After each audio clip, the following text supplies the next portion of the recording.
મંગલમ ભગવાન વીરો મંગલમ ગૌતમો ગણી મંગલમ કુંદ કુંધાર્યો જૈન ધર્મો સુમંગલમ સર્વમંગલ માંગલ્યમ સર્વકલ્યાણકારકમ પ્રધાનાં સર્વધર્માણાં જૈનમ જયતુ શાસનમ જૈનમ જયતુ શાસનમ.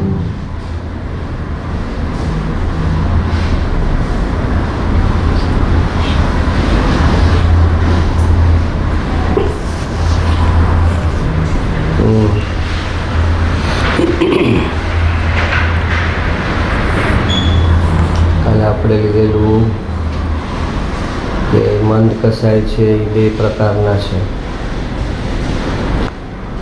એક આત્માના આશ્રયપૂર્વક કસાય મંદ થાય છે અને બીજું વિકલ્પ કરવાનું કે મારે કસાય નથી કરવાનો, એને કહેવાય કસાયના લક્ષ્ય કસાય મંદ કર્યો. જ્યારે સંકલ્પ વિકલ્પ કરવામાં આવે કે મારે કસાય નથી કરવાનો તો એને કહેવાય કે કસાયના લક્ષ્ય કસાય મંદ કર્યો. તો એ જે છે એ રીત જે છે એ ખોટી છે. અને આત્માના આશ્રય જે કસાય મંદ થાય એ પછી ક્યારેય પણ ઉગ્ર ન થાય. જેટલો ઘટી ગયો એટલો ઘટી ગયો, પછી ઉપર ન આવે. અને જે આત્માના આશ્રય વગર મારે કસાય નથી કરવાનો એવા સંકલ્પ વિકલ્પ સાથે એને કસાય મંદ કર્યો તો એ ગમે ત્યારે પાછો ઉગ્ર થઈ શકે છે. કેમ કે એનું જે રૂટ કોઝ છે એને કાઢ્યું નથી. જેમ ઓલું ગુમડું થયું હોય એને એમાં રસી ને પસ ને બધું થાય દબાવીને કાઢી નાખે અને એને થાય કે બેસી ગયું. એમાં બી પડ્યું છે તો પાછું 2 દિવસમાં એ પાછું ભરાઈ જાય. પછી ડૉક્ટર કહેશે કે આને ઓલો ચેકો મૂકવો પડશે અને ઓલું બી કાઢવું પડશે. તો એમ આચાર્યો કહે છે તારે એ મિથ્યાત્વનું બી છે એ કાઢવું પડશે. અગર તું રસ ને પછી દબાવીને કાઢી નાખીશ અને ચારિત્ર સુધારી લઈશ તો ફરી પાછું એ મિથ્યાત્વનું બી છે એ પાછું તને ખોટે રસ્તે લઈ જશે. તો એ થોડો બહારથી તો બે સેમ જ લાગે કે આને પણ કસાય મન છે ને આને પણ કસાય મન છે, પણ એના આપણે ઘણા બધા ડિફરન્સ જોયા કે આત્માના આશ્રય જ્યારે કસાય મંદ થાય ત્યારે જ્ઞાન જે છે એ પાવરફુલ થાય. કસાય મંદ થયો તો કસાય તારા સ્વભાવમાં નથી અને તે સ્વભાવનો આશ્રય કર્યો તો સ્વભાવમાં જે વસ્તુ ન હોય એ ઘટતી જાય અને જે સ્વભાવમાં હોય એ વસ્તુ વધતી જાય, એનો પાવર વધતો જાય. અને સ્વભાવમાં જે ન હોય એનો પાવર ઘટતો જાય. તો જ્યારે આત્માનો આશ્રય લીધો ત્યારે કસાય એ આત્માનો સ્વભાવ નથી એટલે કસાયનો પાવર ઘટતો જાય. અને આત્માનો સ્વભાવ જ્ઞાન છે તો આત્માનો આશ્રય લીધો તો પછી જ્ઞાન પાવરફુલ થતું જાય. અને એ પાવરફુલ જ્ઞાન હોવા છતાં કસાય ન થાય. સામેવાળાના મનના વિચાર ભાવ જાણી લે કે આ મારા માટે શું વિચારી રહ્યો છે અને એ જાણી એ જ્ઞાનનો પાવર એટલો વધી જાય અને છતાં એના પ્રત્યે એને કસાય ન થાય. તો એને કહેવાય સાચો મન કસાય. અને ઓલામાં તો એ મન કસાય કરતાં કરતાં એનું જ્ઞાન પણ હીણું થતું જાય, જ્ઞાનનો પાવર પણ ઓછો થતો જાય અને એને કારણે પછી એને ખબર જ ન પડે કે શું ચાલી રહ્યું છે સામેવાળાના મનમાં, સામેવાળો એની સાથે શું કરે છે, કાંઈ ખબર જ ન પડે. એટલે એઝ ઇટ ઇઝ એને કસાય થાય નહીં.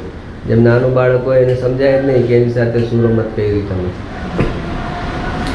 તો એને કસાય ન થાય. પણ જેમ જેમ એ સમજતો થતો જાય તો એને સમજાવવા લાગે ને કે મને આવી રીતે ઉલ્લું બનાવે છે, આવી રીતે પટાવે છે, તો પછી એને ત્યાં કસાય ત્યારે થશે જ્યારે સમજાશે કે આ તો મને ઉલ્લું બનાવવાની ગેમ છે, મારું એટેન્શન ડાયવર્ટ કરવાની આ ગેમ છે. અને જેવી સમજાઈ જશે એ ગેમ એટલે એ એટેન્શન ડાયવર્ટ નહીં કરે, તમને રેઝિસ્ટ કરશે. જેમાં કરે ને તારી મોબાઈલમાંથી ટીવીમાં લગાવો તો ત્યાં લાગી જાય છે, હજી 1 વર્ષ જવા દે પછી કહેશે કે આ ટીવી નહીં જોવું, મને મોબાઈલ જ જોવો છે. તો એને કહેવાય કે જ્ઞાન કસાય મન છે તો જ્ઞાન બી મન છે તો પછી એની કિંમત નહીં. કોઈ એક ચીજ મન થઈ તો બીજી ચીજ તેજ થવી જોઈએ. તો તારી આંખમાંથી ઓલા ચીપડા છે એ ઓછા થયા તો તારી વિઝન વધવી જોઈએ ને, તારી વિઝન વધવી જોઈએ. પણ તે જેનાથી ચીપડા ઓછા કર્યા ને એને પોતે અંદર પાછા નવી ઇમ્પ્યોરિટી ક્રિએટ કરી છે, તો તારી વિઝન તો પાછી ઓછી જ થઈ ગઈ. ચીપડા ઓછા થયા પણ વિઝન બી ઓછી છે. તો આંખમાં ચીપડા છે એ નીકળી જાય સારું, પણ એ નીકળવાનું એવી રીતે હોય કે એનાથી વિઝન વધવી જોઈએ. વિઝન એનાથી ઘટી જાય તો એની કિંમત નહીં. તો ચીપડા કાઢ્યા તોય શું ને ન કાઢ્યા તો શું. અને એ મન કસાયમાં રહેવાને કારણે આપણને ગલત વ્યક્તિઓ સાથે ઋણાનુબંધ થાય છે. જેમ કે જે અવગુણમાં હોય અને અજ્ઞાનમાં હોય એને એપ્રુવલ બધી જગ્યાએ મળતું ન હોય, તો આ મન કસાઈવાળી વ્યક્તિ આગળ એને ફૂલ ફ્લેજ એપ્રુવલ મળે. કેમ કે એના અવગુણ પર એની દ્રષ્ટિ જ નથી, એટલે એને જેમ બધાને એપ્રુવલ આપતા હોય એમ એને બી એપ્રુવલ મળી જાય. અને એને એપ્રુવલ એના માટે બહુ રેર હોય. મેજોરિટી લોકો એનાથી દૂર રહેતા હોય, જે એને ઓળખી ગયા હોય એનાથી દૂર થતા હોય. અને અહીંયા આગળ એને એપ્રુવલ મળે તો એને સારું લાગે, એટલે એના અભિપ્રાયમાં યશ આવે કે આ વ્યક્તિ સારી છે. અને આ વ્યક્તિ સાથે સારી કીધી એટલે એ ઓટોમેટિક એનો અંદર રાગ છે જ કે આ વ્યક્તિ મને મળે, આ વ્યક્તિ મારા ઋણાનુબંધમાં આવે, એનું ત્યાં આગળ સાઇન થઈ જ જાય. તો અને આને ખબર બી ન પડે મન કસાઈવાળી વ્યક્તિને કે એણે કોના કોના અભિપ્રાયમાં એના માટે યશ થયું છે. તો અને એટલે પછી આ નવા જન્મમાં એમ થાય કે આ ક્યાંથી આવી ગયા ને ઓલા ક્યાંથી આવી ગયા મારા ઋણાનુબંધમાં. કેમ કે એને જ્યારે યશ થયું હતું ત્યારે બી એને ખબર નથી, અજ્ઞાન દશા હતી ને. પછી જ્યારે આવ્યું ત્યારે હવે એને અજ્ઞાન દશા છે કે આ બધું ક્યાંથી આવી ગયું, આવા લોકો મારા સંપર્કમાં ક્યાંથી આવી ગયા. તો આખી દુનિયા મન કસાઈ પર ચાલે છે. જ્ઞાન તેજ હોય અને કસાઈ મંદ હોય એ આ કાળમાં મળવા ક્યાં બહુ રેર મળે.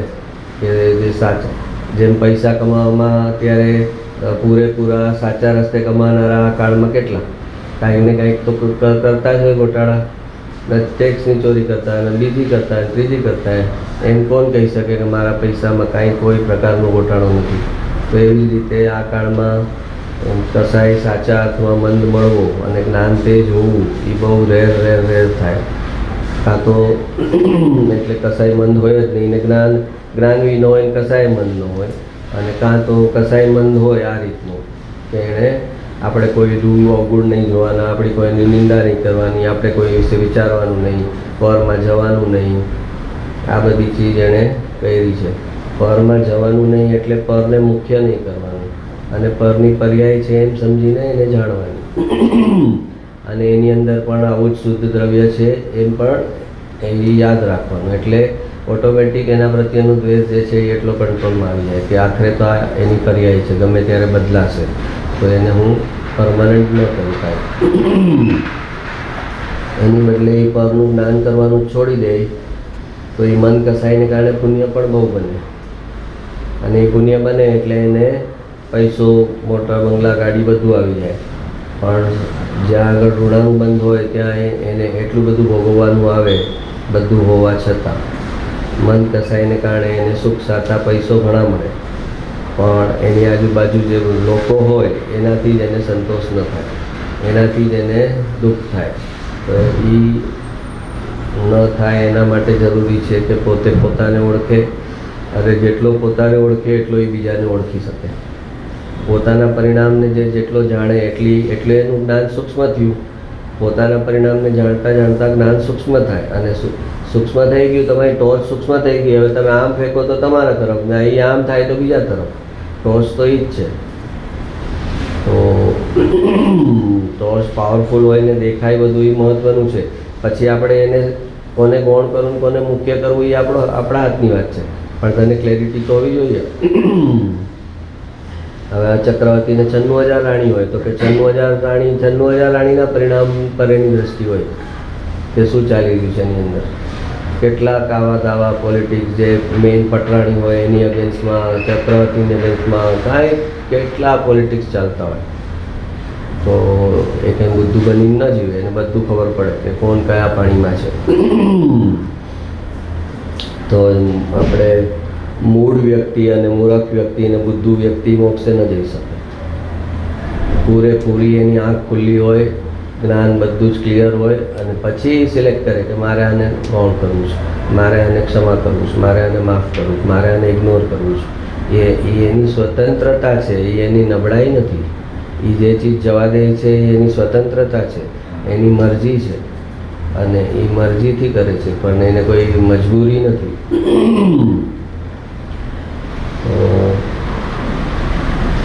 આ ચીજ અત્યારના જનરેશનવાળાને તો બહુ ખાસ જરૂરત છે આ ચીજ સમજવાની મન કસાઈમાં, કે એ લોકો જે રિલેશન મેજોરિટી કરે છે એ એમ જ આ જ રીતે છે કે સામેવાળાની એકચ્યુઅલ તો ઓળખતા જ નથી. એની ફેસ વેલ્યુ ઉપર અને એના આઉટર મેનરિઝમ ઉપર જ એ લોકોનું રિલેશન ચાલે છે. ત્યાં બહારથી સારો છે, સારી છે એટલે એનાથી એનું ચાલે છે, પણ અંદર પોતાની અંદર જોઈએ તો સામેવાળાની અંદર જોઈ શકે ને.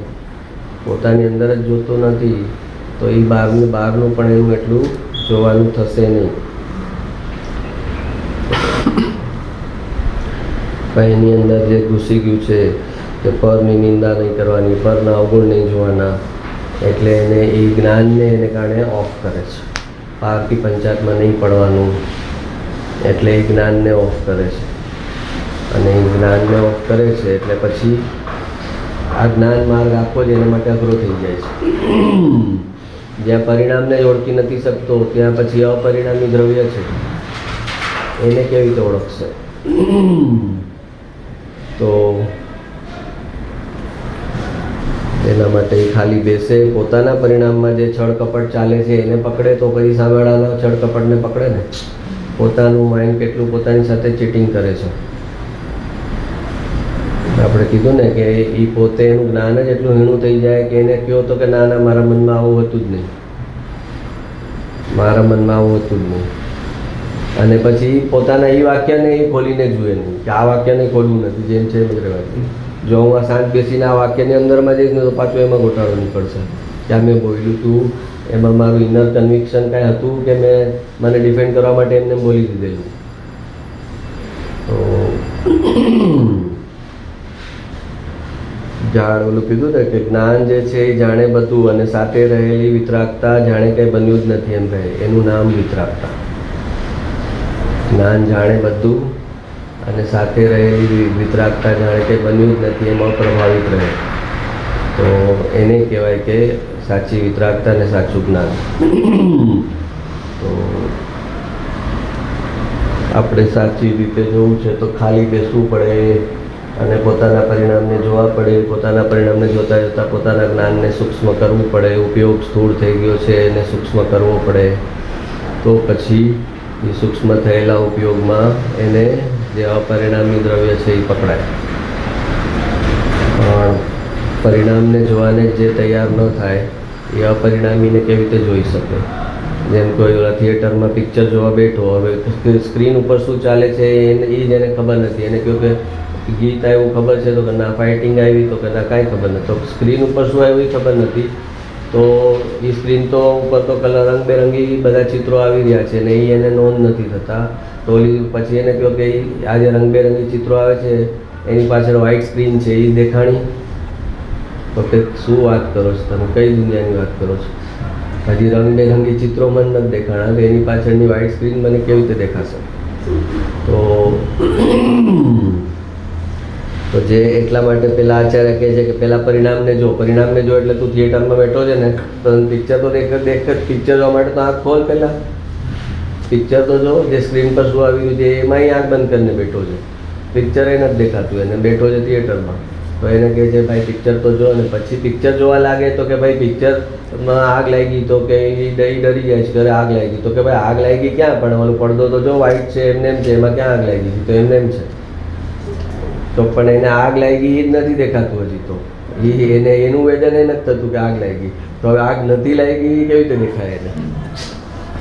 આગ સ્ક્રીન પર લાગી એને નથી દેખાતું, તો પછી આ હકીકતમાં લાગી જ નથી સ્ક્રીનને, એ એને ક્યાંથી દેખાય? એટલે કે પરિણામ નથી દેખાતા તો એને અપરિણામી ક્યાંથી દેખાય? ઓલા સ્ક્રીન ઉપર પાણીનું પૂર આવ્યું તો એ એને નથી દેખાતું, તો પછી કે ઓલી સ્ક્રીન ભીની જ નથી થઈ. પણ બોલો કે મને પૂર જ નથી દેખાડતું, એ ભીની થઈ ગઈ નથી થઈ, એની ક્યાં વાત આવી? તો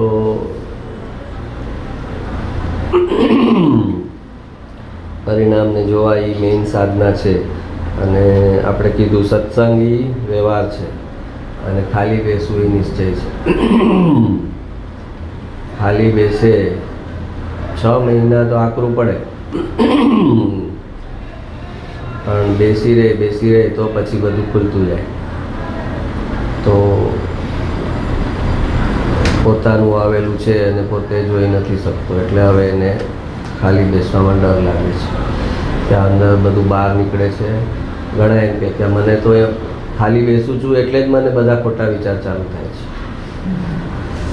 ખાલી બેસું છું એના કરતાં હું કામમાં તો એવા ખોટા વિચાર આવે એના કરતાં હું માળા ગણું ને. એમ કે તો માળા ગણું તો શું ખોટું છે? ભગવાનનું નામ લઉં તો શું ખોટું છે? કોઈ મંત્રના જાપ કરવા લાગે તો ઘણા એમ પૂછે કે સમજો આવા ખોટા વિચાર આવે છે તો અમે કન્ટિન્યુઅસ મંત્રનો જાપ કરીએ તો એ સારું કે ખરાબ? હવે મંત્ર પાછા કહેતા હોય કૃપાળુદેવનો સહજાત્મ સ્વરૂપ પરમ ગુરુ, સહજાત્મ સ્વરૂપ, એમ બોલ્યા કરું તો ચાલે? હવે શું કહેવાનું? ચાલે ખરું, તમે હાવ જ મૂળ હોવ તો ચાલે, અને તમે થોડા વિચારશીલ હોય તો ન ચાલે. તમારી દશા અતિશય મૂળ હોય કે તમે સત્યને પકડી શકો એમ જ નથી તો ચાલે કે એટલી સહજાત્મ સ્વરૂપ ગુરુ એ કૃપાળુદેવનું પુણ્ય બી, એની લબ્ધિ બી, સિદ્ધિ બી કામ કરશે આ મંત્ર બોલવાથી, તો તમને કંઈક આવતો બહુ સારો મળશે. પણ એ બહારનું બધું સારું મળશે, તમારી અંદરનું જ્ઞાન થોડી ખુલી જશે. તમે એનો જ્ઞાનીનો ઉપયોગ પુણ્ય અને સુખ સાતા માટે કર્યો, સુખ સાતા મેળવવા માટે જ્ઞાનીનો ઉપયોગ કર્યો, તો જ્ઞાની કે છે હવે સાવ મૂળ જ છે, જ્ઞાન અમારું એને ચડે એમ જ નથી, તો ભલે સુખ સાતા ભોગવે, દુઃખ ભોગવે, એના કરતાં તો સુખ ભોગવે એ સારું છે ને. અમારે એને શાશ્વત સુખ આપવું છે પણ એ લઈ શકે એમ નથી, તો ભલે સંસારમાં સુખી રહે. તો એમ કરીને હા પાડે કે હા બોલો ભાઈ, સહજાત્મ સ્વરૂપ પરમ ગુરુ બોલો આખો દિવસ. પણ જે વિચારશીલ જે બોલે એટલે એને જો એક જ ચીજ રિપીટ કરે એટલે એની સંવેદનશીલતા બુઠ્ઠી થતી જાય, એની સેન્સિટિવિટી કિલ થતી જાય. કેમ કે માઇન્ડને કોઈ પણ ચીજનું રિપીટેશન આપો એટલે એની સેન્સિટિવિટી ખલાસ થઈ જાય. અને એટલે આ બધા બાવાઓ ને બધા હોય ને એક જ પર્ટિક્યુલર મંત્ર રિપીટ કરતાં એકદમ વિતરાગ જેવા થઈ ગયા હોય. બહારનું એને કાંઈ ટચ ન કરે, ગટરની બાજુમાં બેઠો હોય ને એને કાંઈ ફીલ ન થાય તો એમ લાગે કે આ તો વિતરાગી છે, વૈરાગ્ય છે, આને તો કાંઈ ફરક નથી. પણ આ રિપીટેશનમાંથી એ મૂળ દશા આવે, કન્ટિન્યુઅસ રિપીટેશન કરવાથી તો એને કોઈ સેન્સેશન મહેસૂસ ન થાય, કેમ કે એની બધી સેન્સિટિવિટી આ મંત્રમાં વહી ગઈ. તો બાકી બધું ચીજનું અનુભવ કરવા માટે એનું જ્ઞાન ન બચ્યું, તો એને કારણે એક પ્રકારનું એમ લાગે કે આ વૈરાગ્યવાળા છે, આને રાગદ્વેષ નથી, આ પોતાનામાં મસ્ત છે, અને એ બધું જ એણે આત્માનો આશ્રય નથી એટલે એ બધું જ નકામું થવાનું છે. એ મૂળતા થઈ ગઈ, જ્ઞાન મૂળ થઈ ગયું. તારું મંત્ર જાપ કરતાં જો કૃપાળુદેવ એમ કહે કે અતિશય શાસ્ત્ર વાંચન કરે તો એને જ્ઞાનાવર્ણ્ય કરવાનું બંધ પડે. તો અતિશય મંત્ર બોલે, મંત્ર માઇન્ડને ફોકસ કરવા પૂરતું 5 મિનિટ, 10 મિનિટ, 15 મિનિટ સુધી ઠીક છે કે તમારા સંસારના વિચારને ટાળી અને એને તમારે વિડ્રો કરવાનું હતું, તો તમે 10 મિનિટ મંત્ર જાપ કર્યો તો એ તમને વિડ્રો થઈ ગયું. પણ તમે જો એને કન્ટિન્યુઅસ નિયમ બનાવી કાઢો કે હું સૂતા ઉઠતા જાગતા બેસતા એ બોયલા જ કરું એટલે તમારી અંદર એ ચાલુ થઈ ગયું. હવે તમે ભવિષ્યમાં સાચું સમજીને ધ્યાન કરવા જશો તો ઓલો વિકલ્પ ચાલુ થઈ જશે. એ ધ્યાનનો આ જે મંત્ર કર્યો હશે ને ચાલુ થઈ જશે અને એને કારણે ધ્યાન નહીં લાગે અને એને નીકાળવો બહુ મુશ્કેલ પડશે. હવે એની નિર્જરા કરવી પડશે. એ જે મંત્ર રેકોર્ડિંગ કરીને તમે નાખ્યો છે અંદર તમારા ઓડિયોમાં તમે જે ભર્યો છે, હવે એ પ્લે થયા જ કરશે. તમે લાખ કહો કે આ બંધ થા, મારે ધ્યાન કરવાનું જે થશે જ નહીં. તો એ ખોટી ચીજ એણે બીજા બધા વિચાર ટાળવા માટે એણે એક વિચાર લઈ લીધો. હવે એક વિચાર એને બહુ ભારે પડશે ટાળવો. એટલે આપણે કોઈ ચીજની એટલે તો કોઈ શોર્ટકટ ગુરુદેવના રસ્તામાં છે નહીં કે ભાઈ કોઈ શોર્ટકટ નથી. અને માણસોને એમ જોતો કે એમ કહી ગયો ને કે સવારના ઉઠીને આ માળા ગણજે ને આ જાપ કરજે, 6 વાગ્યામાં ઉઠીને 4 વાગ્યાના બ્રહ્મ મુહૂર્તમાં જાપ કરજે તો તને સમ્યક દર્શન થઈ જશે. તો આવું ગુરુદેવ કાંઈ કહે નહીં કે ભાઈ એવું કાંઈ છે નહીં, કેમ કે એવું શોર્ટકટ કાંઈ છે નહીં. તારે બધું જ એંગલથી સમજી અને તારું મન શાંત, તું જો સાચા હાથમાં વિતરાગ વાણીને સાંભળીશ તો તારું મન ઓટોમેટિક શાંત શાંત શાંત શાંત થતું જશે નેચરલ વેમાં. અને તારે આવી રીતે કરવું હોય ધ્યાનની વિધિથી તો એનાથી તને કાંઈ થશે નહીં. થોડી રીધી સીધી લબ્ધિ આવશે તો વળી એમાં તું ઓર નીચે જઈશ, કેમ કે માઇન્ડને કંટ્રોલ કરે છે. એક જ વિચાર ઉપર માઇન્ડ આવી ગયું એટલે પાવર આવે, ફોકસ થઈ ગયું તો એમાંથી રીધી સીધી લબ્ધિ આવે અને એની કોઈ વૃત્તિઓનું પ્યુરિફિકેશન થયું નથી. ક્રોધ, માન, માયા, લોભ, વિકાર એ બધું એમને છે અને એની અંદર કોન્સન્ટ્રેશનનો પાવર જમા થઈ ગયો. તો એ જેટલું વિકારી દશામાં જેટલું ધ્યાન કરે એટલો વિકાર મજબૂત થતો જાય. વિકારી દશામાં જેટલું ધ્યાન કરે કસાયવાળી દશામાં એટલો એનો કસાય મજબૂત થતો જાય. કેમ કે જ્યારે એ કસાય કરશે ત્યારે આ ધ્યાનની જે ઉર્જા જમા થઈ છે એ સીધી કસાયમાં જોડાઈ જશે. એટલે પહેલાંના ઋષિ મુનિઓ આ બધા આ ઓલા દ્વારકા નગરી જેણે બાળી ને એ કેવી રીતે દ્વિપાયન મુનિએ તે કેવી રીતે કે ધ્યાન કર્યું હોય અને આ ક્રોધમાન માયા લોભ એણે એટેન્ડ નથી કર્યા અને ધ્યાન કર્યું છે ખૂબ, તો હવે ધ્યાનની ઉર્જા જમા થઈ અને ઓલા યાદવોએ એને છેડતી કરી તો આવ્યો ગુસ્સો. તો જેવો ગુસ્સો કરે તો એને આખી આ જે અંદર એનર્જી છે એ એની ગુસ્સામાં આવે ટોટલ અને આખી દ્વારકા નગરી બાળી દીધી. તો આ પ્રકારનું કર્મ બની જાય કે કસાઈને સાફ કર્યા વગર, શુદ્ધ કર્યા વગર, મન ચિત્તને શુદ્ધ કર્યા વગર ધ્યાનની ઉર્જા જમા કરી. એક બાળક છે કે ઓલો પીવાવાળો છે એની પાસે એને લોટરી લાગી જાય કરોડની તો શું થાય? એનું પીવાનું વધે કે ઘટે? વધી જાય ને. બસ તો આ દર્શન મોહનીયનો દારૂ એને પીધેલો છે અને એમાં પછી ધ્યાનની ઉર્જા જમા કરે તો એની ધ્યાન વપરાશે કેમાં? આ દર્શન મોહનીયને એને ઓર એની પૂર્તિ કરવામાં, એના રાગની પૂર્તિ કરવામાં. તો નવું દર્શન મોહનીય કર્મની ગાઢ સ્થિતિ પડશે. એટલે આ સાચા માર્ગમાં ક્યાંય ધ્યાન કરવાનું નથી. મેં કોઈ ઓલામાં ગુરુદેવે ધ્યાન કરે એમ નથી કીધું, એવું સાંભળ્યું નથી. સાંભળતું, સાચી વાત સમજ, સાચું જ્ઞાન કર. ધ્યાન તો સાચા જ્ઞાનનું ફળ છે. ધ્યાન તો સાચા જ્ઞાનનું ફળ છે. સાચા શ્રદ્ધા જ્ઞાનનું ફળ ધ્યાન છે.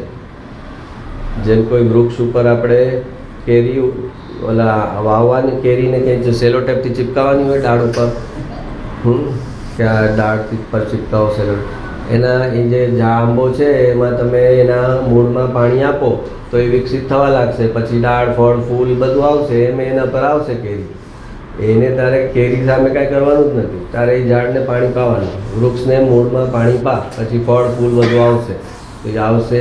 એવી રીતે શ્રદ્ધા જ્ઞાનને તારો ખોરાક આપ. આત્માનો ખોરાક શું છે કે શ્રદ્ધા જ્ઞાનને ખોરાક મળવો જોઈએ, એ સાફ થવા જોઈએ, એને સાચી વાત મળવી જોઈએ. તો એ શ્રદ્ધા જ્ઞાન ચોખ્ખા કરે તો ઓટોમેટિક એના બાય પ્રોડક્ટમાં ધ્યાન થાય. અને આ વાત છે કે આખરે તો ધ્યાન ઈ મોક્ષનો રસ્તો છે. તો આ બધી શું પડોજણ તમે કરો છો? આ વાતચીત આટલું બોલો છો, ધ્યાન તો મોક્ષનો રસ્તો ધ્યાન છે. તો અજ્ઞાન કે હા મોક્ષ સંવર નિર્જરા તો ધ્યાનથી થશે, તો કે હા. તો ધ્યાન ઈ મોક્ષનો રસ્તો છે, તો કે હા. તો પછી હું ધ્યાન જ કરું ને, હું આ જ્ઞાન શું કામ લઉં? પણ એને ખબર નથી કે જ્ઞાન સાચું લીધા વગર કોઈ ધ્યાન કરી ન શકે. તો ધ્યાન કરવા માટે પહેલાં સાચું જ્ઞાન લેવું પડે. જેમાં ધ્યાન કરવું છે એ આત્માને પૂરેપૂરો સમજવો પડે કે એ વસ્તુ શું છે, જેમાં મારે ધ્યાન કરવાનું છે એ વસ્તુ શું છે. તો એને સમજવા માટે એ સમજતા સમજતા એનો ઉપયોગ સૂક્ષ્મ થતો જાય અને એમ એને ધ્યાન લાગવા લાગે. તો ધ્યાનમાં કરતા પણ ન હોય, ધ્યાન કરવાની વસ્તુ નથી, ધ્યાન લાગી જાય. ધ્યાન લાગી જાય અને કરવા જાય તો પછી એમાંથી પછી આ બધું રિદ્ધિ સિદ્ધિ લબ્ધિ આવે. ખોટો એ મિસયુઝ એનો કરે અને પછી એની દુર્ગતિ થાય.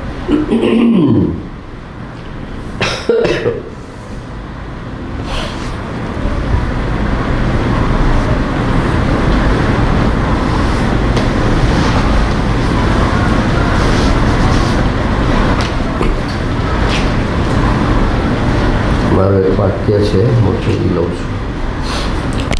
ક્યારે રાગ થયો અને ક્યારે જ્ઞાન થયું એ ઓળખવું સી રીતે? આમાં શું છે, પ્રશ્નો તમે તો કરવાના નથી, તો એટલે હું જ પ્રશ્ન કરું છું કે જવાબ આપવા માટે.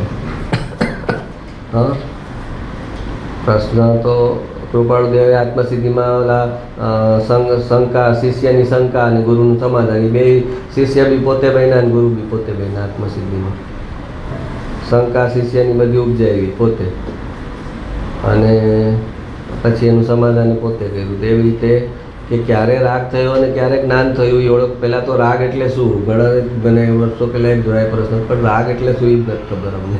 તમે રાગ ક્યારે થયો ની વાત કરો છો? કે રાગ સિમ્પલ ભાષામાં રાગ એટલે તારી ઈચ્છા. તને જે ચીજની ઈચ્છા થઈ ને એને શાસ્ત્રની ભાષામાં કહે રાગ કહેવો.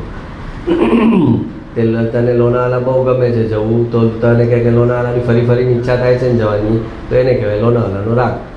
તો અચ્છા, ઈચ્છા કરીએ એ રાગનું. હા, ઈચ્છા મારે ત્યારે શોધાણું કે એવો ઈચ્છા કરીએ એટલે રાગ. રાગનો શબ્દનો પ્રયોગ તો આપણે એમને થતો હોય ને, તો કે પહેલાં રાગ તો સમજાવો કે રાગ એટલે શું, એ જ નથી ખબર કે રાગ રાગ રાગ. તો કે રાગ એટલે તારી ડિઝાયર, તારી અંદર જે કંઈ ઇમ્પલ્સ જાગે કે આ કરવું છે, આમાં મજા આવે છે, જેમાં તને મજા આવે છે એ બધી જે વૃત્તિ છે, પ્રવૃત્તિ છે, એને શાસ્ત્રની ભાષામાં રાગ કહે કે આ રાગ છે. તો કે ક્યારે રાગ થયો અને ક્યારે જ્ઞાન થયું એ ઓળખવું સી રીતે? જ્યારે પણ રાગ થાય ત્યારે સુખ અથવા દુઃખનો અનુભવ થાય. રાગ જ્યારે પણ થાય તો એની પૂર્તિ થાય તો સુખ થાય, અને રાગ થયો પણ એની પૂર્તિ ન થઈ તો દુઃખ થાય. રાગ થયો એને અનુકૂળ સંયોગ આવ્યા અને રાગ પૂરો થયો તો સુખ, અને રાગ અધૂરો રહ્યો તો દુઃખ. તો પહેલું તો આ કે રાગ થાય ત્યારે કાં સુખ થાય કાં દુઃખ થાય. પછી જો રાગની પૂર્તિ, હા એટલે એવું બીજું, જો રાગની પૂર્તિ થાય તો સુખ થાય, અને જો રાગથી વિપરીત થાય તો દુઃખ થાય. એટલે જ્યારે જ્યારે સુખ કે દુઃખનો અનુભવ થાય છે ત્યારે ત્યારે ત્યાં રાગ મોજૂદ છે એમ સમજવું. હવે એનું ઉલટું કહ્યું, રાગ હોય તો કાં સુખ થાય કાં દુઃખ થાય, બરાબર? તો કે હવે તને રાગ ન પકડાય પણ સુખ દુઃખ તો પકડાય ને, કે મને સુખ થયું અને મને દુઃખ થયું. તો કે જ્યારે જ્યારે સુખ થયું કે દુઃખ થયું તો તું પકડ કે કયો રાગ, દુઃખ થયું તો પકડ કે મારો કયો રાગ હતો અને એને ઠેસ પહોંચી અને એ પૂરો ન થયો કે મને દુઃખ થયું. અને સુખ થયું તો પકડ કે મારો કયો રાગ હતો એ પૂરો થયો જેને કારણે મને સારું લાગ્યું, સુખ થયું.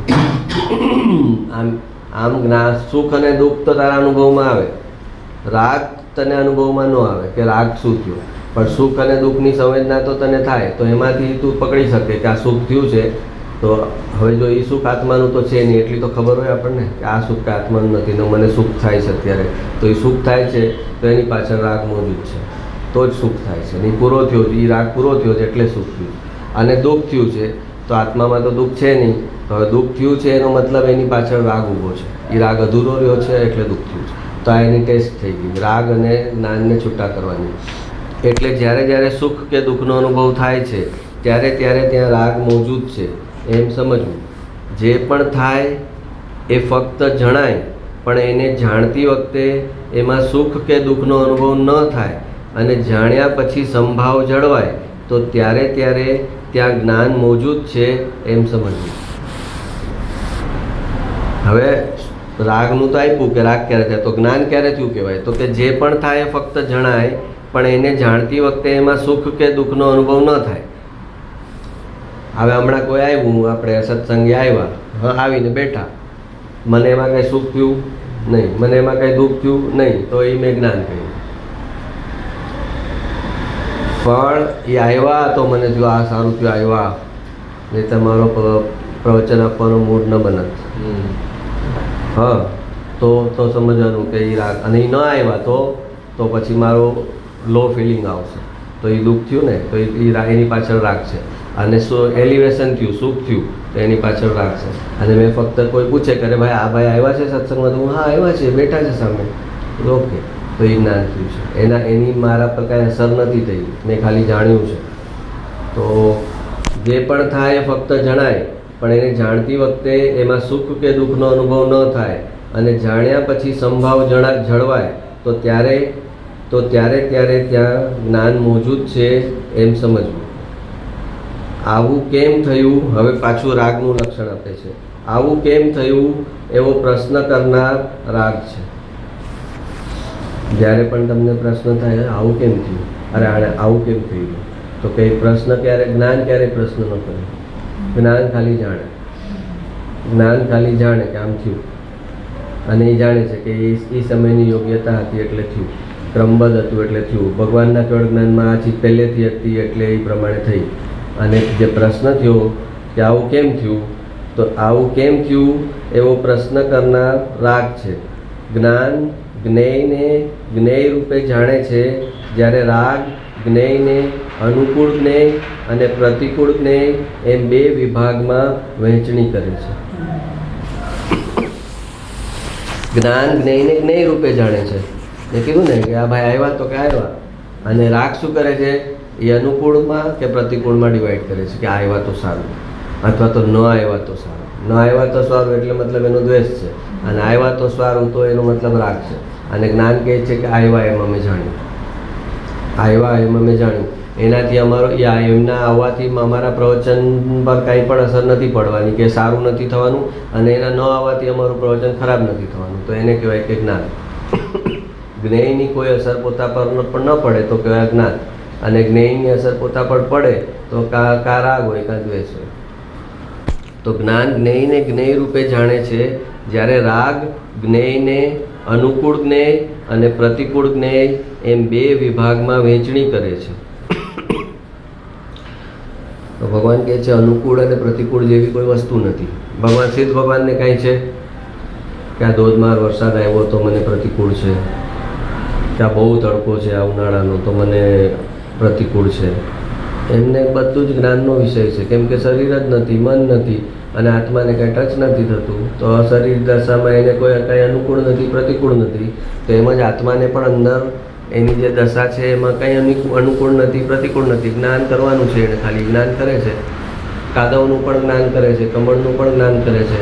અને રાગ છે ત્યારે એને થાય છે કે કમળનું જ્ઞાન કર્યું તો એનો મૂળ સારો થઈ જાય, અને કાદવનું જ્ઞાન થયું તો એનો મૂળ ખરાબ થઈ જાય. પણ કાદવ પણ એની બહાર છે અને કમળ પણ એની બહાર છે. પણ એ એવી રીતે વર્તે છે કે જાણે કે કાદવનું જ્ઞાન કરતી વખતે કાદવ એના જ્ઞાનમાં આવી ગયું, અને કમળનું જ્ઞાન કરતી વખતે જાણે કે કમળની સુગંધ એના જ્ઞાનમાં આવી ગઈ. તો કે બેમાંથી કાંઈ નથી થયું. તો શું થયું છે? તો કે એની મતિ કલ્પના છે એની. રાગ એટલે એની કલ્પના, એણે કરેલી. રાગ એટલે પોતે બનાવેલી કરેલી કલ્પના, જેને વાસ્તવિકતા સાથે કાંઈ નિસ્બત નથી. વાસ્તવિકતા સાથે જેને કાંઈ નિસ્બત નથી એવી એને પોતે મનમાં ઘડેલી કલ્પના, અને એ એનો રાગ. તો જ્ઞાન જ્ઞેયને જ્ઞેય રૂપે જાણે છે, જ્યારે રાગ જ્ઞેયને અનુકૂળ જ્ઞેય અને પ્રતિકૂળ જ્ઞેય એમ બે વિભાગમાં વહેંચણી કરે છે. જ્ઞેયની અનુકૂળ અને પ્રતિકૂળ એમ બે વિભાગમાં વહેંચણી કરવી અને એને ઉચિત સમજવું, એનું નામ મિથ્યાત્વ. મિથ્યાત્વની નવી વ્યાખ્યા. જ્ઞેયની અનુકૂળ અને પ્રતિકૂળ એમ બે વિભાગમાં વહેંચણી કરી ત્યાં સુધી ચારિત્રનો દોષ છે. કેમ કે એ સમ્યક દ્રષ્ટિને બી થઈ જાય કે આ જ્ઞેય અનુકૂળ છે ને આ જ્ઞેય પ્રતિકૂળ છે. ત્યાં સુધી ચારિત્રનો દોષ છે. જ્ઞેયની અનુકૂળ અને પ્રતિકૂળ એમ બે વિભાગમાં વહેંચણી કરવી અને એને ઉચિત સમજવું, એનું નામ મિથ્યા. વહેંચણી થઈ ચારિત્રનો દોષ, અને એ જે ચારિત્રનો દોષ થયો છે એ ઉચિત છે એમ સમજવું, એનું નામ મિથ્યાત્વ. ચારિત્રના દોષનું સમર્થન કરવું, એનું નામ મિથ્યાત્વ. તો તો સમ્યક દ્રષ્ટિએ હવે ગુરુદેવ સમજો દૂધીનું શાક ખાતા હતા રોજ, તો કદાચ એમને ભાવતું હોય ને ખાતા હોય તો એ એના માટે અનુકૂળ થયું ને કે મને મારા માટે રોજ દૂધીનું શાક કરજો. તો એ અનુકૂળ એણે સિલેક્ટ કર્યું ને, તો એ સિલેક્ટ થયું, એ ચારિત્રનો દોષ છે. પણ આ સિલેક્ટ કરું છું એ બરાબર છે એમ કરે તો એ મિથ્યાત્વનો દોષ. તો હજી તો એને શ્રદ્ધાના દોષમાંથી ચારિત્રના દોષમાં કેમ આવવું એની એને નથી ખબર. હા, જે કરે છે એનું પાછું સમર્થન પણ કરે છે. આ તો આમાં આ પરિસ્થિતિમાં તો અમારે કરવું જ પડે ને, આ હું કેવી રીતે છોડી શકું? તો પેલા તું એ તારી જે પકડ છે કે આ તો મારે કરવું જ પડે ને આ કરું છું ઉચિત છું, એમાંથી તો બહાર આવ. પહેલાં તું એમાંથી બહાર નહીં આવ તો કોઈ કાળે એ નવી પરિસ્થિતિ નહીં આવે કે જ્યારે તું એનાથી છૂટી શકીશ. તો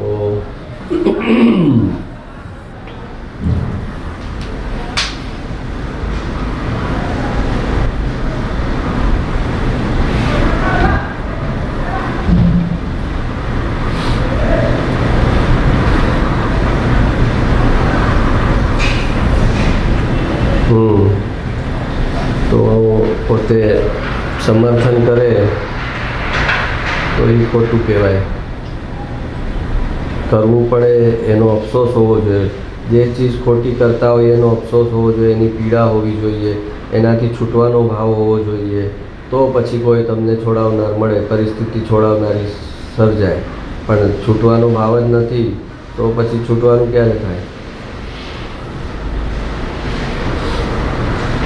જ્ઞેયની અનુકૂળ અને પ્રતિકૂળ એમ બે વિભાગમાં વહેંચણી કરવી અને એને ઉચિત સમજવું એનું જ નામ મિથ્યાત્વ.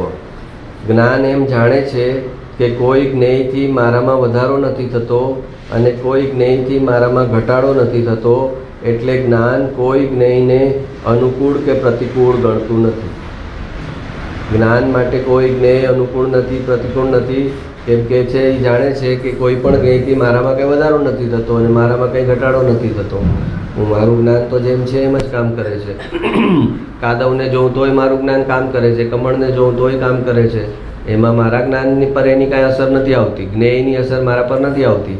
તો એ નથી આવતી એટલે એને બે જ્ઞેયમાં કાંઈ ફરક નથી. અને કોઈ એટલે જ્ઞાન કોઈ જ્ઞેયને અનુકૂળ કે પ્રતિકૂળ ગણતું નથી. જ્ઞાન જે પણ થાય એને જાણતું જાય. પણ આવું કેમ થયું એવો પ્રશ્ન જ્ઞાનમાં ના થાય, કેમ કે જ્ઞાનમાં ક્રમબદ્ધ અને કેવળ જ્ઞાનનો સ્વીકાર હોય છે. જ્ઞાન જે પણ થાય એને જાણતું જાય, પણ આવું કેમ થયું એવો પ્રશ્ન જ્ઞાનમાં ન થાય, કેમ કે જ્ઞાનમાં ક્રમબદ્ધ અને કેવળ જ્ઞાનનો સ્વીકાર હોય છે. કે આવું જ ક્રમબદ્ધ હતું અને ભગવાને કેવળ જ્ઞાનમાં પણ આમ જ જોયેલું અને એ થયું છે. અને એને ક્વેશ્ચન કરનાર હું કોણ કે આવું કેમ થયું? એ ક્વેશ્ચન કરવો એ મોટા મોટો અહંકાર છે.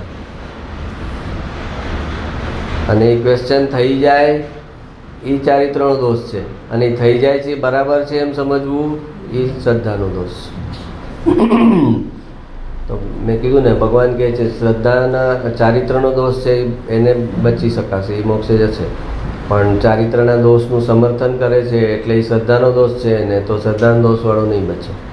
એની બધી મહેનત પર પાણી ફરી જશે અગર એ ચારિત્રના દોષની પીડા નહીં અનુભવે, જે એને ઉદયવશ કરવું પડે એની પીડા નહીં અનુભવે, તો પછી એની સાચી શ્રદ્ધામાં હકીકતમાં ગયું જ નથી કે આ ખોટું છે અને કરવા જેવું નથી. શ્રદ્ધામાં જે ચીજ વહી જાય કે આ ખોટી છે અને કરવા જેવી નથી, અને એ ચીજ કરવાની થાય ઉદયમાં, તો એની પીડા થાય ને થાય. પીડા ન થાય ને તમે કહી શકો કે મારો ઉદય છે ને મારે કૃપાળુને ઉદયમાં હીરાનો ધંધો કરવાનો પડતો હતો ને આમ આંખમાંથી આંસુ જતા હતા કે આ મારે ક્યારે છૂટશે. ત્યારે કહેવાય કે એ ઉદય છે. જે ઉદયમાં પોતાને દુઃખ મહેસૂસ ન થાય એ ઉદય ન કહેવાય, કેમ કે એમાં તો એને પોતાને સુખનો અભિપ્રાય ભરેલો છે. આ મારો ઉદય છે એમ કોણ કહી શકે કે જેને અંદરથી દુઃખ થાય? લગ્નમાં ગયા છો ને તમારે કયો ક્યારે કહી શકો કે આ મારું ઉદયમાં આવવું પડ્યું? હા, મસ્ત તમે ચાઇનીઝ ને પંજાબીને ઝાપટતા હોય, બે આઈસ્ક્રીમ ઠપકારો, હા, અને પછી કહો કે ઉદયમાં મારે આ લગ્નમાં આવવું પડ્યું. ના પાડત તો સગાને ખરાબ લાગત. પણ તું તે જે આઈસ્ક્રીમો ઠપકાર્યા એને ખરાબ લાગત કે આ ભાઈ આવ્યા નહીં, મને તો આમ ખાય તો જરા મજા આવત, આઈસ્ક્રીમ નહીં મજા આવી તે ખાધું તો. તો આવી રીતે જાતને છેતરે એ મોક્ષના માર્ગમાં આગળ ન વધી શકે. કાં તો ચોખ્ખું રાખ કે ભાઈ મને મજા છે, લગ્નમાં આવવાનું મને ગમે છે એટલે હું આવ્યો છું. પણ શાસ્ત્રની ખોટી ભાષા ન બોલ કે મારે ઉદયમાં આવવું પડ્યું છે. ઉદયમાં આવનારાને આમ ચહેરો ઉતરેલો હોય, જેલમાં આવ્યો હોય એવું લાગે એને, ને એને જલ્દીથી છૂટવાનો ભાવ હોય. ઓલા યજમાન આમ તેમ હોય ને તો કહેવાય ને આવ બાય કરી દે, તો કે ના હવે બાય કરવા જશું તો કહેશે હજી આટલા તો 10 વાગ્યા, આટલામાં ક્યાં નીકળો, બેસો ને થોડી વાર, વિદાય આપે પછી જજો. તો કે આપણે સટકી જઈએ. હા, એને બાય કર્યા વગર નીકળી જાય. પછી ઓલા પૂછે ને 4 દિવસે તો કે ભાઈ તમે એટલા બધા વેવાય ને બધા વચ્ચે ઘેરાયેલા હતા ને એટલે એમ થયું કે ક્યાં તમને ડિસ્ટર્બ કરું, એટલે અમે નીકળી ગયા. વ્યવહારમાં કરવું હોય ત્યાં તો એને બધું આવડે છે, પણ ન કરવું હોય ને તો એમ કે ઊભો પછી આવો આપણે બાઇક એરા વગર જશું ને તેને ખરાબ લાગશે. પણ પોતાને હજી જીવ લગ્નમાંથી નીકળવાનું હોય નહીં. એમ થાય કે ભાઈ આ ક્યારે 11:30 પતે તો પછી નીકળે એટલે આપણને શાંતિ થાય કે હવે આગળ કાંઈ નહોતું. 11:30 વાડીવાળા જ કાઢતા હતા બધાને, હવે આગળ અહીંયા રહી શકાય એમ જ નહોતું. તો આપણને ઘરે જ પછી અફસોસ ન થાય. આટલા સારા સારા કપડાં પહેરીને તમે પૂરું જ રહેવા ન દો તો અમારી મહેનત પણ બધી પાણીમાં જાય ને. હા, જ્ઞાન જે પણ થાય એને જાણતું જાય, પણ આવું કેમ થયું એવો પ્રશ્ન જ્ઞાનમાં ના થાય, કેમ કે જ્ઞાનમાં ક્રમબદ્ધ અને કેવળ જ્ઞાનનો સ્વીકાર હોય છે. આવું કેમ થયું એવો પ્રશ્ન રાગને જ થાય, કેમ કે રાગમાં ક્રમબદ્ધ અને કેવળ જ્ઞાનનો અસ્વીકાર હોય છે. આવું કેમ થયું એવો પ્રશ્ન રાગને જ થાય છે, કેમ કે રાગમાં ક્રમબદ્ધ અને કેવળ જ્ઞાનનો અસ્વીકાર હોય છે. ક્રમબદ્ધ અને કેવળ જ્ઞાનનો અસ્વીકાર કરી એના વિરોધમાં જવું એનું જ નામ દર્શન મોહનીય કર્મ. દર્શન મોહનીય કર્મ એટલે શું? સિમ્પલ ભાષામાં તો કે ક્રમબદ્ધ અને કેવળ જ્ઞાનનો અસ્વીકાર કરી એના વિરોધમાં જવું. જેમ ઋષભદેવ ભગવાનને મરીચીને કીધું કે આ 24માં તીર્થંકર થશે, તો કે ના કે હું આટલી રાહ ન જોઉં, હું બીજો તીર્થંકર થઈને દેખાડીશ. તમે પહેલાં બની જાઓ પછી બીજાને 24માં નાખો. આવું હોતા હશે કંઈ? અન્યાય કરો. આપણે કહે ને તમે મસ્ત પેલી સીટ લઈ લીધી પછી બાકીના બધાને કહો પાછળ બેસો. હા, આવું થોડું હોતા હશે? ઓડિટોરિયમમાં તમે ઓર્કેસ્ટ્રામાં પહેલી સીટ લઈ લીધી VIP, અને બાકીના આવે ને કે તમારી છેલ્લી સીટ, તો ઓલો ભડકે કે ન ભડકે? તો એમ જ મરીચી ભડક્યા હતા કે તમે પહેલાં આદિનાથ બની ગયા, સૌથી ત્રીજા આરાના એન્ડમાં પહેલાં તીર્થંકર, અને મને નાખ્યો છે ચોથા આરાના એન્ડમાં. 1 કરોડા સાગરો કોમ પછી તો કે આ હું એવો નમાલો નથી, હું બીજો તીર્થંકર થઈને દેખાડીશ. હા, એટલે એણે શું કર્યું? ક્રમબદ્ધ અને કેવળ જ્ઞાનનો અસ્વીકાર કર્યો ને એ ગાઢ દર્શન મોહનીય કર્મ બાંધ્યું. ક્રમબદ્ધ અને કેવળ જ્ઞાનનો અસ્વીકાર કરી એના વિરોધમાં જવું એનું જ નામ દર્શન મોહનીય કર્મ. તો શું રાગ થાય છે ક્રમબદ્ધ નથી? આ પ્રશ્ન મારે જ કરવો પડે. તમે તો કરવાના જ નથી. તમે થોડી કરશો આ કે આના લિંકમાં આ પ્રશ્ન આવશે, એ તો મારે જ કરવો પડશે. તમે કહો છો કેવળ જ્ઞાન બધું જ્ઞાન ક્રમબદ્ધ છે, બધું બહારની બધી ઘટના ક્રમબદ્ધ છે, તો રાગ એક ઘટના છે અને એ ક્રમબદ્ધની બહાર છે કે ક્રમબદ્ધની અંદર છે? તો કહે છે કે આવો ઊંધો પ્રશ્ન એને જ થાય જેના રસ રુચિ રાગમાં હોય અને જેને પોતાના રાગનું સમર્થન કરી રાગને સાચવવો હોય. જેને રાગનું સમર્થન કરી રાગને સાચવવો હોય એ જ આવો પ્રશ્ન કરે કે પછી બધું ક્રમબદ્ધ છે તો મારો રાગ બી ક્રમબદ્ધ છે ને, મારા જે દોષ છે બધા એ પણ ક્રમબદ્ધ છે, મારું જે મિથ્યાત્વ છે એ પણ ક્રમબદ્ધ છે, તો પછી તો મારે કરવાનું ક્યાં એવું કંઈ? મારો રાગ ક્રમબદ્ધ છે, એના સમય થવાનો જ છે. આવો ઊંધો પ્રશ્ન એને જ થાય જેના રસ રુચિ રાગમાં હોય અને જેને પોતાના રાગનું સમર્થન કરી રાગને સાચવવો હોય. રાગ પણ ક્રમબદ્ધ થાય છે, પણ બીમારીને ક્રમબદ્ધ એ જ સ્વીકારે જેને બીમાર રહેવું ગમતું હોય. બીમારીને ક્રમબદ્ધ કોણ સ્વીકારે? હોસ્પિટલમાં કોઈ કહે કે ભાઈ બીમાર છો તો બહાર પર શું કરું, ક્રમબદ્ધ છે મારી બીમારી, એનો મતલબ એને હોસ્પિટલમાં રહેવામાં મજા આવે છે. અને હોસ્પિટલમાં રહેવું ગમતું ન હોય તો બીમાર એવો ડૉક્ટરનું માથું ખાતો હોય ને રોજ, સર ક્યારે આપો ડિસ્ચાર્જ, ક્યારે મારું છૂટીશ, હવે કેટલા દિવસ ઓબ્ઝર્વ કરવાના છે મારે, આ કાર્ડિયોગ્રામ કેટલા દિવસ જોવાના છે તમને, કાંઈ આવતું તો છે નહીં, તો આવતું નથી ડોબા, મને ખબર પડે છે એમાં શું શું આવે છે. હવે વધારે ઉતાળ કરીશ ને તો ઘરેથી પાછો આવીશ, પહોંચીને તરત ડિસ્ચાર્જ લઈને આવીશ અને તરત પાછો આવીશ અડધો કલાકમાં, એના કરતાં શાંતિ રાખ 2 દિવસ. તો પેશન્ટ એને કહેવાય સાચો કે જેને ઘરે જવાની ઉતાવળે, હોસ્પિટલમાં રહેવાની જેને શાંતિ હોય એ પેશન્ટ નથી, એ તો એનો હોસ્પિટલનો ટુરિસ્ટ છે. હોસ્પિટલમાં એ ટુરિસ્ટની જેમ રહેલો છે, હોસ્પિટલનો ટુરિસ્ટ છે. તો કે આવો ઊંધો તો શું રાગ થાય છે ક્રમબદ્ધ નથી? આવો ઊંધો પ્રશ્ન એને જ થાય જેના રસ રુચિ રાગમાં હોય અને જેને પોતાના રાગનું સમર્થન કરી રાગને સાચવવો હોય. રાગ પણ ક્રમબદ્ધ થાય છે, હવે એગ્રી કર્યું કે રાગ પણ ક્રમબદ્ધ થાય છે, પણ બીમારીને ક્રમબદ્ધ એ જ સ્વીકારે જેને બીમાર રહેવું ગમતું હોય. જેને પોતાના જ્ઞાન સ્વભાવનો નિર્ણય હોય એનો પુરુષાર્થ તો રાગને ટાળી વિતરાગતા પ્રગટ કરવા માટે તત્પર હોય. જેને પોતાના સ્વભાવનો નિર્ણય કર્યો કે હું જ્ઞાન સ્વભાવી છું, તો પછી ક્રમબદ્ધમાં મને જ્ઞાન આવવું જોઈએ. મારો સ્વભાવ જ્ઞાન સ્વરૂપી છે, તો મારા ક્રમબદ્ધમાં હર સમયે જ્ઞાન થવું જોઈએ. એમ એને પ્રશ્ન થવો જોઈએ કે અગર હું જ્ઞાન સ્વરૂપી છું તો મને ક્રમબદ્ધમાં હર સમયે જ્ઞાન કેમ નથી થતું ને વચ્ચે રાગ ક્યાંથી આવી જાય છે? પ્રશ્ન એનો એમ હોવો જોઈએ. એની બદલીમાં એ જો એમ પૂછે કે રાગ પણ ક્રમબદ્ધ છે ને, તો એ પછી સમજવાનું કે એની હજી એક કરોડા કરોડી સાગરોપમની અંદર નથી આવ્યો છે. એક કરોડા કરોડી સાગરોપમની અંદર નથી આવ્યો છે. જેને પોતાના જ્ઞાન સ્વભાવનો નિર્ણય હોય એનો પુરુષાર્થ તો રાગને ટાળી વિતરાગતા પ્રગટ કરવા માટે તત્પર હોય. જેને રાગ ક્રમબદ્ધ છે એ વાત ઉપર જોર હોય, એનું ક્રમબદ્ધ પણ એવું જ હોય કે એનો રાગ વધતો જાય અને સંસાર પરિભ્રમણ ચાલુ રહે.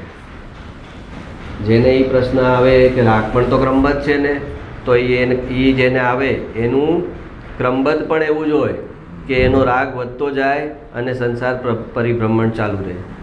એવો પ્રશ્ન આવે છે. એનો મતલબ એનો ક્રમે ક્રમે રાગ વધતો જશે. રાગ નહીં ક્રમબદ્ધ કહે છે ને, એટલે ક્રમે ક્રમે એનો રાગ વધતો જશે અને રાગ વધતો જશે એટલું એનું સંસાર પરિભ્રમણ વધતું જશે.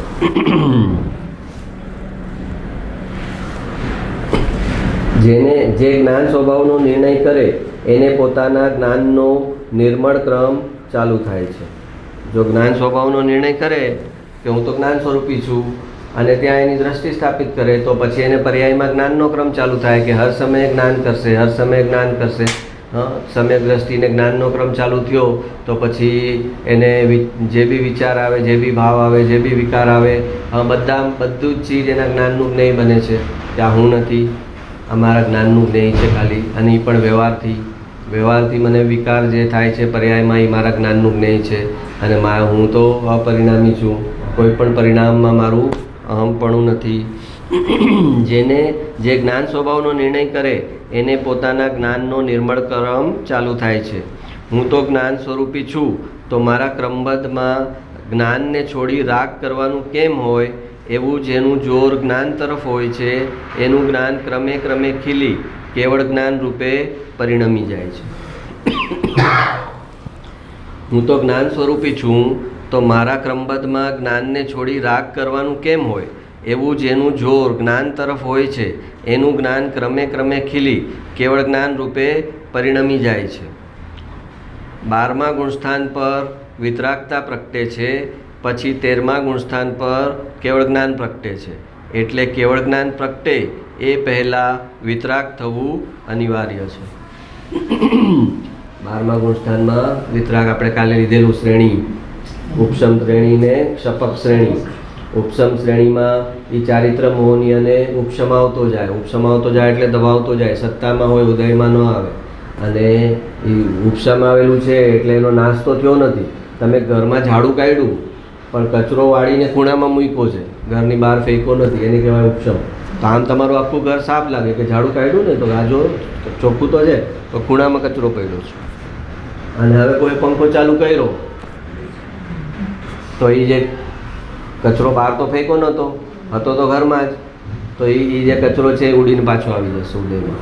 તો એવી રીતે જ્યારે એને ઉપશમ આવ્યું છે ચારિત્ર મોહનીય, ત્યારે એનું કચરો સાઈડમાં પડ્યો છે. અને પછી ઉદયનો પંખો ચાલુ થશે તો પછી એ જે ધૂળ છે એ પાછી એની ફૂલ ઉદય ઉપર આવી જશે, આખા ઘરમાં ફેલાઈ જશે. તો એને કહેવાય કે ઉપશમ શ્રેણી. ઉપશમ શ્રેણીમાં એ કર્મને ઉપશમ આવે છે ને આગળ વધે છે, ઉપશમ આવે છે ને આગળ વધે છે. તો એ 7, 8, 9, 10 અને પછી 11 ટચ કરે એટલે ત્યાંથી નીચે. અને ત્યાંથી નીચવામાં 7મે અટકી શકે, 6ઠે અટકી શકે, 5મે અટકી શકે, 4થે અટકી શકે. અને પછી 4થે ન અટકે તો પછી ડાયરેક્ટલી મિથ્યાત્વમાં. 12મા ગુણસ્થાન પર વિતરાગતા પ્રગટે છે, પછી 13મા ગુણસ્થાન પર કેવળ જ્ઞાન પ્રગટે છે. એટલે કેવળ જ્ઞાન પ્રગટે એ પહેલાં વિતરાગ થવું અનિવાર્ય છે. અને આમ પણ કેવળ જ્ઞાન પહેલાં જો વિતરાગ ન થાય અને કેવળ જ્ઞાનમાં એને બધું દેખાવા લાગે, સમજો કે 12મા ગુણસ્થાન પર કેવળ જ્ઞાન થઈ જતું હોત અને 13મા ગુણસ્થાન પર વિતરાગતા થતી હોત, તો કે 12મામાં કેવળ જ્ઞાન થાય ત્યારે હજી એને રાગ બચ્યો હોય તો એ કેવળ જ્ઞાનમાં તો એને બધું દેખાય, એના મા બાપ, ભાઈ બહેન, અનંત જન્મોના. તો એ બધાને જુએ, અરે આ તો મારા ગયા જન્મના મા બાપ છે, અને આ નરકમાં છે, અરે ઓલા તો નિગોદમાં છે, અરે આ તો મારો ખાસ ફ્રેન્ડ હતો, હા આ તો જો તિરેન્જમાં છે. તો વ્યાકુળ થઈ જાય, એનું આત્માનું સુખ માણી જ ન શકે. તો પહેલાં 12મા ગુણસ્થાન પર પૂર્ણ વિતરાગતા થાય એટલે એ હવે જાણવાને માટે ક્વોલિફાય કર્યું એને કે મને કોઈ પણ જાણવાનું આવશે એનાથી મારા પર કાંઈ અસર નહીં થાય, કેમ કે એ વિતરાગ થઈ ગયો 12મા ગુણસ્થાન પર. હવે આ જન્મના મા બાપનું શું થયું કે ગયા જન્મનું શું થયું કે આનંદ બહુ પહેલાંનું શું થયું એને કાંઈ ફરક નહીં પડે. એ પૂર્ણ વિતરાગ થઈ ગયો ત્યાં 12મા ગુણસ્થાન પર. એટલે પછી 13મામાં એ લોક ખુલે. કુદરતનું જ ઓટોમેટિક લોક છે કે પહેલાં અહીંયા વિતરાગતા થાય, પછી ઓલું કેવળ જ્ઞાનનું લોક ખુલે અને કેવળ જ્ઞાનમાં આવે. આ જ્યાં સુધી અહીંયા રાગ પડ્યો ત્યાં સુધી કેવળ જ્ઞાન ખુલે નહીં.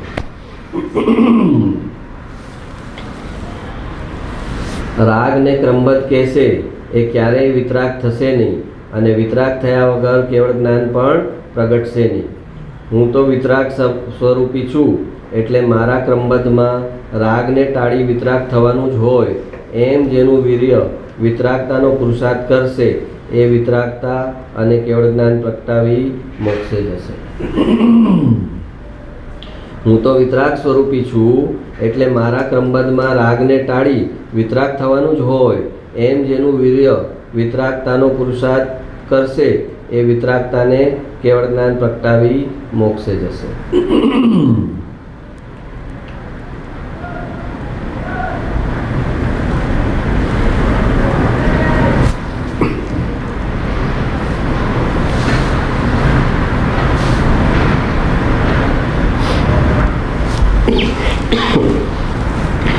કૃપાળદેવનો ઓલું વાંચું છું, ઉપદેશ છે એમાંથી એક વાક્ય છે.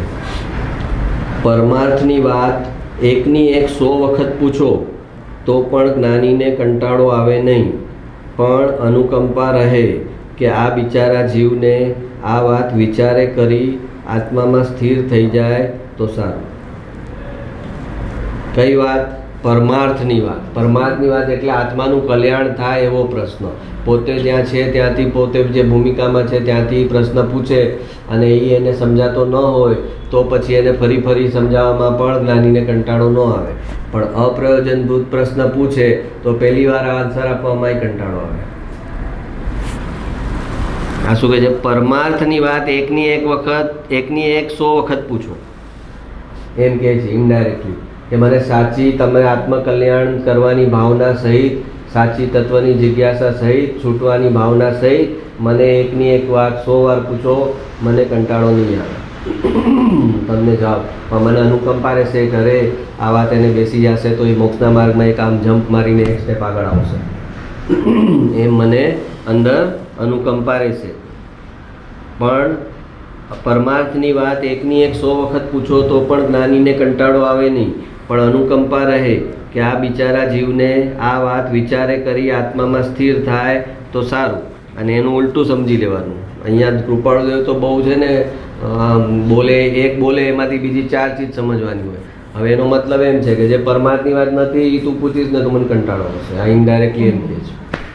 અહીંયા એમ કહે છે કે પરમાર્થની વાત તમે 100 વાર પૂછો, મને કંટાળો નહીં આવે, મને તમારા પર અનુકંપા રહેશે. તો એનાથી ઉલટું કરશો તો એ સમજશે કે ભાઈ મને એમાં તને જવાબ આપવામાં રસ નથી, કેમ કે તું જ્યાં નથી ત્યાંથી પ્રશ્ન પૂછો.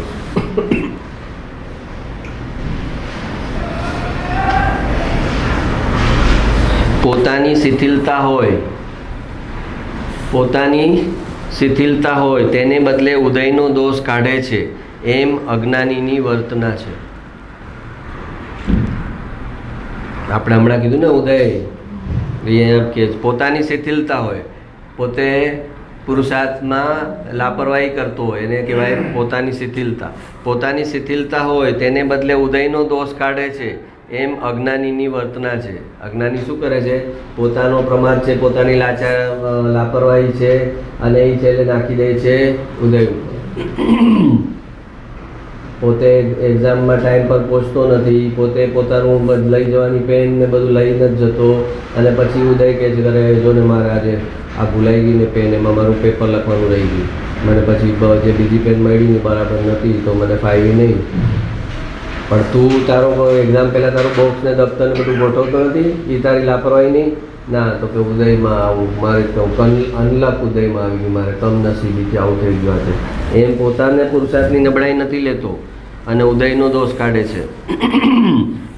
લગ્નમાં જવું પડ્યું તો મેં કીધું ને ઉદયમાં જવું પડ્યું ને પછી ત્યાં બધું એન્જોય કરે છે મસ્ત, ઘરે નથી આવવું એને, અને કહે છે કે ઉદયમાં શું કરે. ના એટલે ઉદય તો ભાષા બોલતા આવડે નહીં સામાન્ય માણને, એમ કે વ્યવહાર તો સાચવો પડે ને.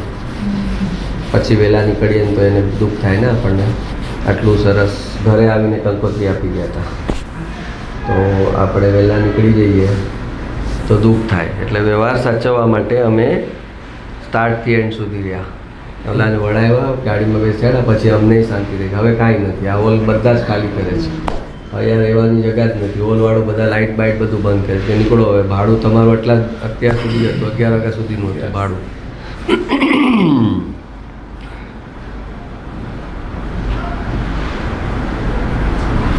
એક વ્રત માત્ર લઈ અજ્ઞાનને કાઢવા ઈચ્છે છે તેવાને અજ્ઞાન કહે છે કે તારા કંઈક ચારિત્ર હું ખાઈ ગયો છું, તેમાં તે શું મોટી વાત છે. કહે છે કે એને અજ્ઞાન અને મિથ્યાત્વ ગયા વગર એને ચારિત્ર પાડવી, અને એમ વિચારે છે કે મારું મિથ્યાત્વ આવી જશે ચારિત્ર પાડતા પાડતા. તો એને કહે છે તેવાને એક વ્રત માત્ર લઈ અજ્ઞાનને કાઢવા ઈચ્છે છે તેવાને અજ્ઞાન કહે છે કે તારા કંઈક ચારિત્ર હું ખાઈ ગયો છું, તેમાં તે શું મોટી વાત છે. તો મિથ્યાત્વ દશામાં એ વ્રત લઈને એમ સમજે છે કે મારું મિથ્યાત્વ હોઈ જશે આ બધું વ્રત પાડીશ ને તો એને મિથ્યાત્વ કહે છે કે તારા આવા કેટલાય વ્રત હું ખાઈ પી ગયો છું, હજી હું એમને એમ છું ઇન્ટેક્ટ. દ્રવ્યલિંગી મુનિના ફૂલ ચારિત્ર હું ખાઈ ગયો ને તોય મિથ્યાત્વ ઊભું છે એમને એમ. તો કે આવા તું તો એક વ્રત પાડે છે, ઓલાએ તો બધા વ્રત પાડ્યા હતા, એ બધા વ્રત હું ખાઈ ગયો મિથ્યાત્વ. તો તું મને વ્રત પાડીને તું તારું મિથ્યાત્વનો નાશ થશે એવી ભ્રમણામાં નહીં રહેતો.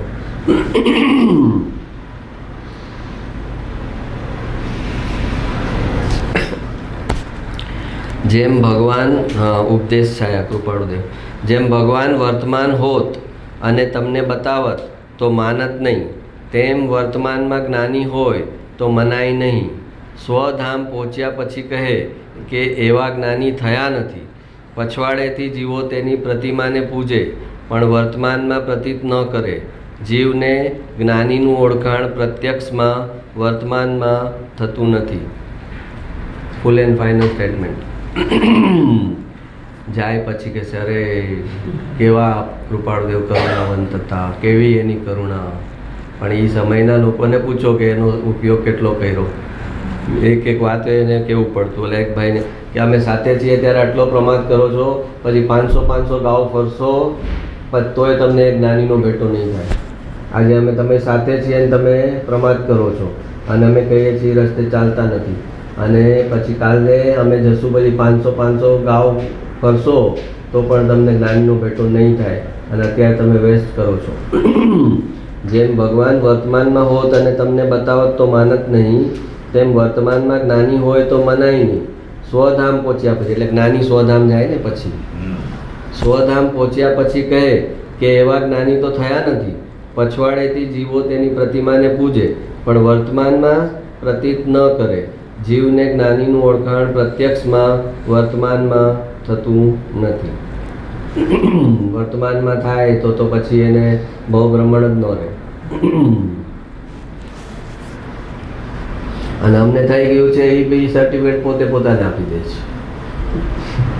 કૃપાળુદેવ કીધું જ્ઞાનીએ તને સર્ટિફાઈ કર્યું એને એક્સેપ્ટ કરજે, તું સર્ટિફિકેટ નહીં આપતો કે મારી જ્ઞાન ચોખ્ખું થઈ ગયું છે, મારી શ્રદ્ધા ચોખ્ખી થઈ ગઈ છે, હવે મારે ખાલી થોડુંક આમાં દ્રઢતા કરવાની છે ચારિત્રની કે આની કે તેની. તું સર્ટિફિકેટ તને નહીં આપતો. જ્ઞાની પાસેથી સર્ટિફિકેટ લેજે અને હશે તો એ આપશે, પણ નથી આપતા કાંઈ બોલતા નથી તો સમજજે કે હજી ઘણું અધૂરું છે એટલે જ નથી બોલતા. તો ઓલા ગુરુદેવને ઓલા કીધેલું ને કે અમારે આ દોષ જે છે એ શું છે કે અમારે જેવો પુરુષાર્થ થવો જોઈએ ને એવો રડતાથી પુરુષાર્થ નથી થતો. તો કે તારી હજી ઊંધી દિશામાં તું જઈ રહ્યો છે અને પુરુષાર્થની વાત કરે છે. તારી એમ કોઈ કહે કે ગાડી જઈ રહી છે તો કે મારે શું છે કે હું છે ને ફાસ્ટ ડ્રાઈવ નથી કરી શકતો, 30-40થી ડ્રાઈવ કરું છું ને એટલે આપણે જ્યાં લોનાવાલા પહોંચવાનું જ ને ત્યાં નથી પહોંચી શકતા, કે કલ્યાણ પહોંચવાનું જ ને ત્યાં પણ તારી ગાડી જઈ રહી વીટી તરફ અને તું કહે કે મારી સ્પીડ ઓછી છે ને એટલે કલ્યાણ નથી આવતું. તો તો કે સારું છે, ઓછી સ્પીડ છે, તું જઈ ગયો ઊંધી દિશામાં. ઊંધી દિશામાં તો જેટલી સ્પીડ ઓછી હોય એટલું સારું કહેવાય. ઊંધી દિશામાં પાછી સ્પીડ એ ફાસ્ટ હોય તો ક્યાંય દૂર નીકળી જઈશ.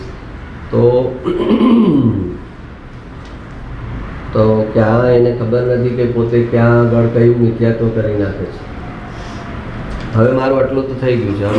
અમે શું છે, હવે 70% તો અમારા રસ રુચિ ઓલા ઘટી ગયા, 30% પણ તે તને આપી દીધું સર્ટિફિકેટ કે 70% ઓલા રસ રુચિ ઘટી ગયા છે.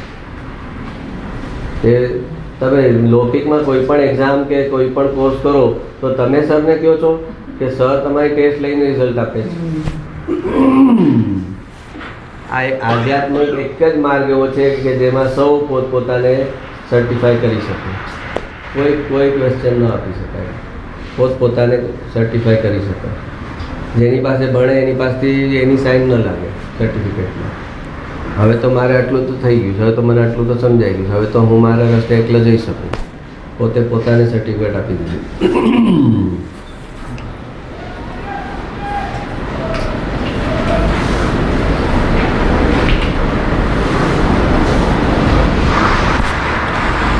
ઉપદેશ છાયા.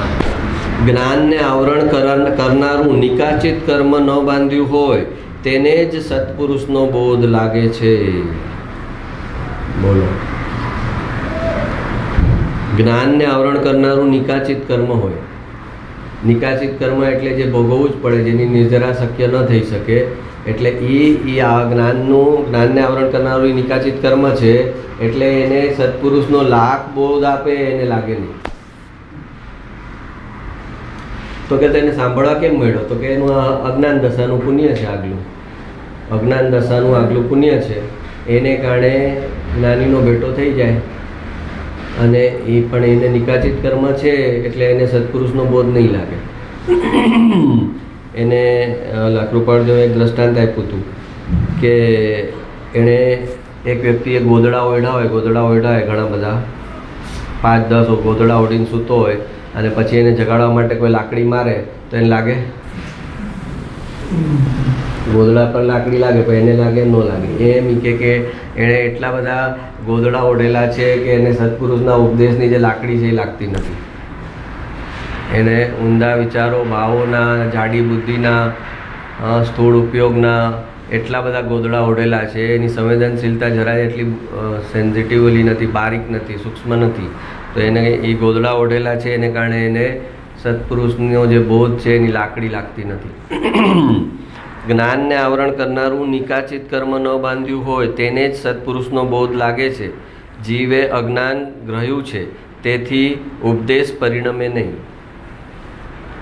ઉપદેશ મળે ખરો પણ એનું પરિણમન ન થાય.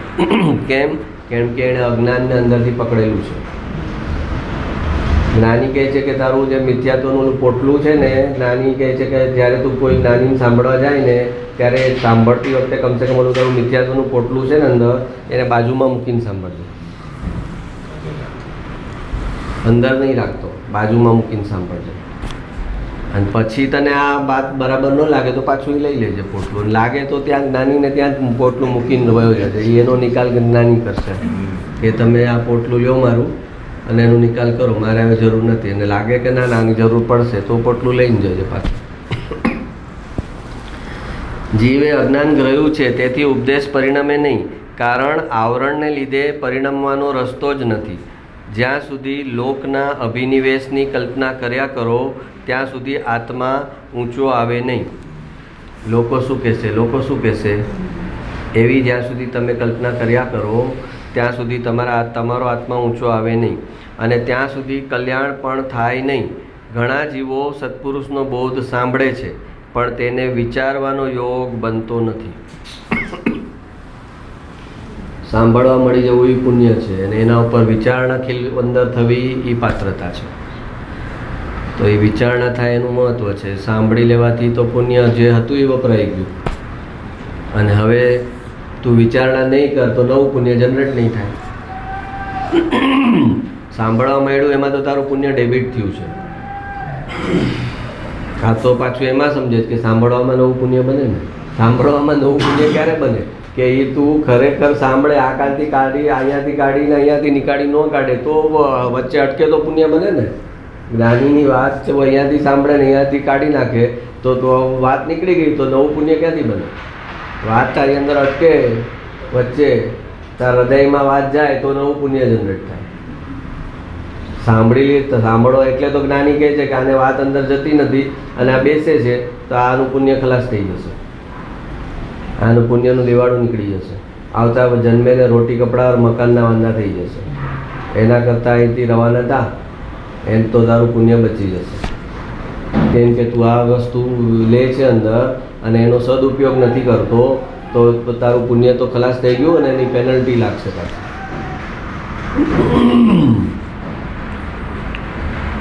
ઘણા જીવો સત્પુરુષનો બોધ સાંભળે છે પણ તેને વિચારવાનો યોગ બનતો નથી.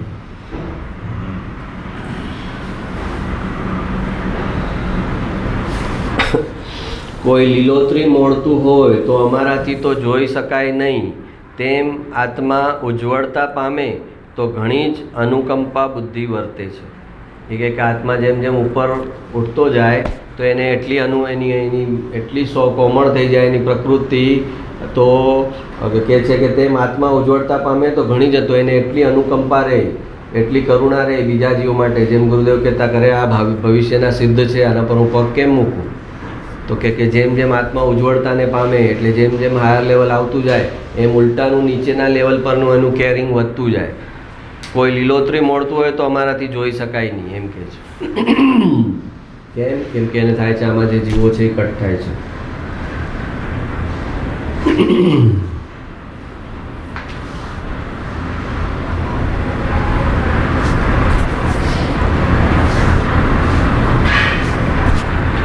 હા, ગુરુદેવનું વાક્ય છે. દુઃખથી છૂટવાની ભાવના હોય તો, શુદ્ધિ વધારવી હોય તો લૌકિક સંગ કરીશ નહીં, તારા પુરુષાર્થને મંદ પાડી દેશે. અધિક ગુણવાળા અથવા તો સમકક્ષ ગુણવાળા હોય તેનો જ સંગ કરજો. ફરી પાછી આવી વાત, એ જ વાત. શું કહે છે? તને દુઃખથી છૂટવાની ભાવના હોય તો, શુદ્ધિ વધારવી હોય તો લૌકિક સંગ કરીશ નહીં. લૌકિક સંગ એટલે જેને તત્વની વાતમાં રસ નથી, તત્વની કોઈ ખબર નથી, આત્માની વાતની જેને અરુચિ છે, એટલે કે અનંતાનુબંધી ક્રોધવાળા બધા, ભલે ને ખૂબ હસમુખા હોય પણ એને આત્માની રુચિ નથી એટલે અહીં અનંતાનુબંધી ક્રોધવાળા છે. પણ આપણે તો એનું હસમુખો સ્વભાવ જોઈએ છે કે કેટલા આની કંપનીમાં મજા આવે છે, કેવી જોક કરે, કેવી કોમેડી કરે, કેવી મિમિક્રી કરે, આપણો ટાઈમપાસ થઈ જાય છે. ભાઈ તમે આવજો, અમે જવાના પિકનિકમાં, તો તમારા વગર તો મજા જ નહીં આવે. બસમાં મજા કોણ કરાવશે તમારા વગર? તો એ કહે છે કે એને આત્માનું ભાન નથી, આત્મામાં રસ રુચિ નથી, તો એ અનંતાનુબંધી ક્રોધવાળો છે. અને એ સંઘ જે છે એ લૌકિક સંઘ છે. દુઃખથી છૂટવાની ભાવના હોય તો, શુદ્ધિ વધારવી હોય તો લૌકિક સંગ કરીશ નહીં, તારા પુરુષાર્થને એ મંદ પાડી દેશે. અધિક ગુણવાળા અથવા તો સમકક્ષ ગુણવાળા, કાં તો તારાથી ગુણમાં અધિક હોય અથવા તો તારા લેવલ ટુ લેવલ હોય એનાથી નીચે ન જતો. એટલે કે તને 80% છે તો તું કાં તો 90% વાળાના સંઘમાં રહેજે, કાં એટ ધ મોસ્ટ 80% વાળાના સંઘમાં રહેજે, પણ 70% વાળાના સંઘમાં ન રહેતો, તારાથી નીચે ન જતો.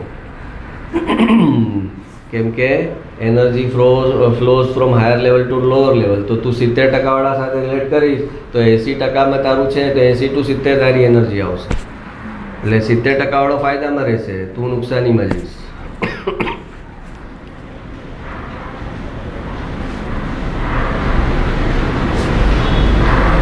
જે પ્રગટ થાય છે એ પરદ્રવ્ય છે અને જે છે એ સ્વદ્રવ્ય છે. આપણે ઘણીવાર લીધું છે કે જે હર સમયે નવું પ્રગટ થયા કરે છે. એ પ્રગટ થાય છે એ પર્યાય છે, અને પર્યાય છે એ પરદ્રવ્ય છે. અને જે છે અનાદિકાળ પહેલાં હતું, વર્તમાનમાં છે અને અનંત ભવિષ્ય કાળ સુધી એવું ને એવું રહેશે. એ છે, એ જે છે એ દ્રવ્ય છે અને એ સ્વ છે. અને જે નવું પ્રગટ થાય છે, હર સમયે નવો ઉત્પાદ થાય છે, એ જે છે એ પરદ્રવ્ય છે. અને પરદ્રવ્યથી તારી દ્રષ્ટિ પાછી ખેંચ. અને સ્વદ્રવ્ય તરફ તારી દ્રષ્ટિ લઈ જા. આ મોક્ષનો રસ્તો છે.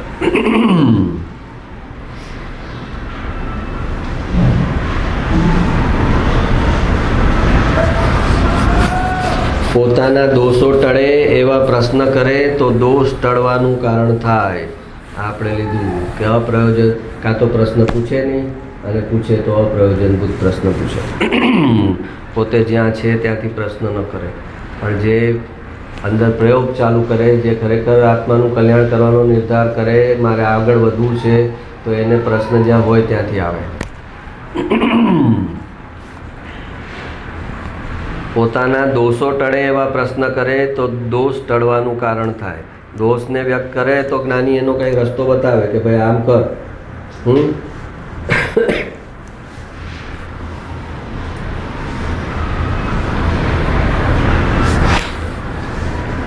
કેટલાક જીવો, ગુરુદેવનું વાક્ય છે, કેટલાક જીવો કહે છે કે અમને કાંઈ સમજાતું નથી. પણ અરે ભાઈ, મારે આ વાત સમજવાની જરૂર છે. આ સમજ્યા વિના મારું હિત નથી. એમ જો અંદરમાં દરકાર કરીને આમાં મન પરોવે તો સમજાયા વગર રહે નહીં. ઓલો નોકરી કરતો હોય ને એને ઓલા બોસ કહે ને કે ભાઈ તમને કોમ્પ્યુટરમાં આટલું તો શીખવું પડશે, નહીં તો પછી તો અમને નહીં ફાવે, તમને નોકરીમાંથી તો તમારો પગાર વધશે નહીં ભાઈ, આમ જ રહેશે. તમે કંઈક આજે એટલું છે નથી આવડતું શીખી લો, તો એ નવું શીખી લે ફટાફટ. કે આમાં નોકરી વહી જશે, મને ઇન્ક્રીમેન્ટ નહીં મળે. આ નવું જે લેંગ્વેજ આવી છે એમાં શીખવી પડશે, નહીં તમને નોકરીમાં જ કાઢી મૂકશે. ત્યાં એનો અઘરું હોય ને તો એ રાતના ઉજાગરા કરીને શીખી લે નવી વસ્તુ, કે આટલું મારે શીખવું પડશે. કેમ કે એની ગરજ છે. નોકરી છૂટી જાય ચાલે એમ નથી, પૈસાની ગરજ છે. એવી એને અહીંયા કંઈ ગરજ નથી, જ્ઞાનની ગરજ નથી. જ્ઞાન તો જમ્યા પછીનું આઈસ્ક્રીમ છે. ખાધું તો ઠીક, ન ખાધું તો ઠીક. જમી લીધું છે, ડિનર મસ્ત કરી લીધું છે, હવે લંચ મસ્ત કરી લીધું છે, રાજધાની થાળી જમી લીધી છે. કોઈ એના ઉપર પાછું આઈસ્ક્રીમ આપે તો કે સારું આપો, ખાઈ લેશું. ન મળે તો કાંઈ નહીં, એમ પેટ ફૂલ છે. આઈસ્ક્રીમ એટલે આમ પેટ ફૂલ હોય અને છતાં આમ ખાઈ શકાય. એમ જ્ઞાન એટલે કે આમ તો અમારી જિંદગી ઓકે છે, પણ છતાં આ જ્ઞાન આપો તો સારું જ છે ને. જ્ઞાન લેવામાં ખોટું શું છે?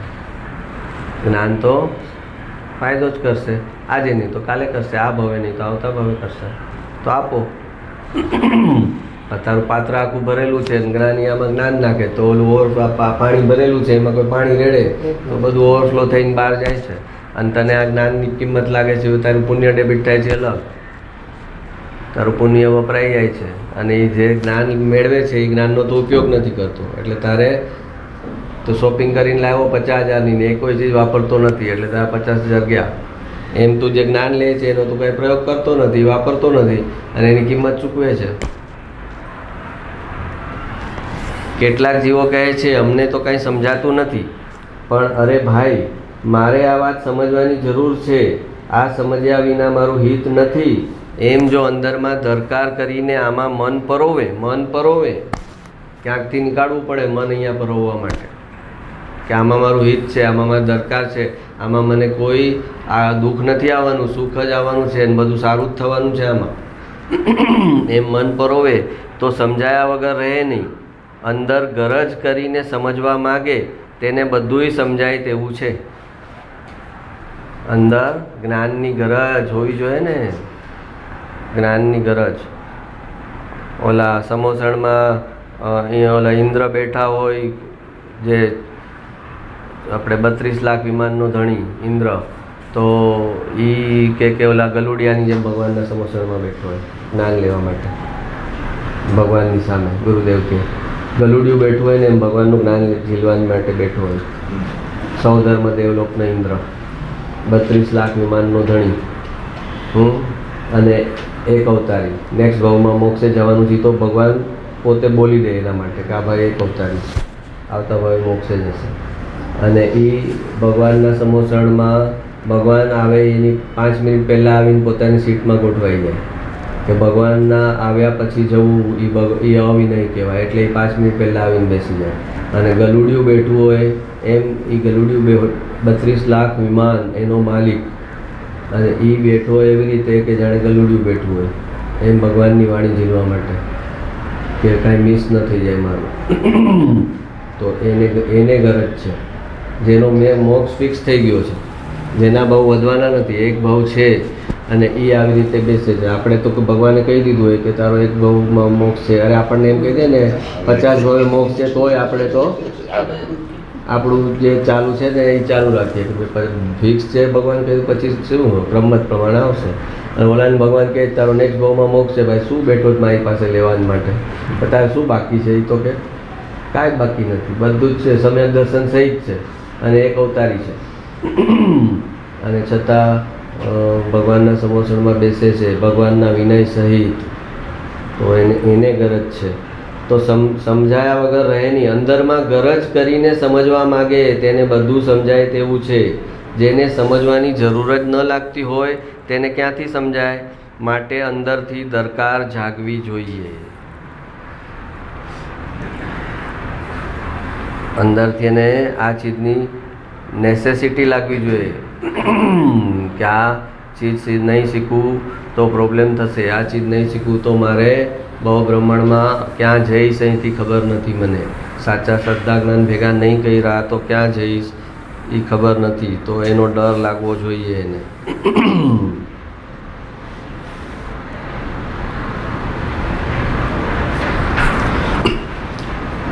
બેન ગુરુદેવની તત્વની શૈલી, તેમાં બધું આવી જાય.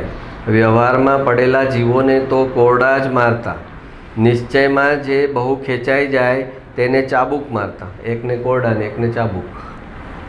બે જગ્યાએ ચાબુક રાખ્યું તો ન ચાલે. તો કે ગુરુદેવની તત્વની શૈલી, તેમાં બધું આવી જાય. વ્યવહારમાં પડેલા જીવોને તો કોરડા જ મારતા, નિશ્ચયમાં જે બહુ ખેંચાઈ જાય તેને ચાબુક મારતા. નિશ્ચયાભાસી થઈ જાય તેને એ આકરા પ્રહાર વડે માર્ગમાં લાવી દેતા.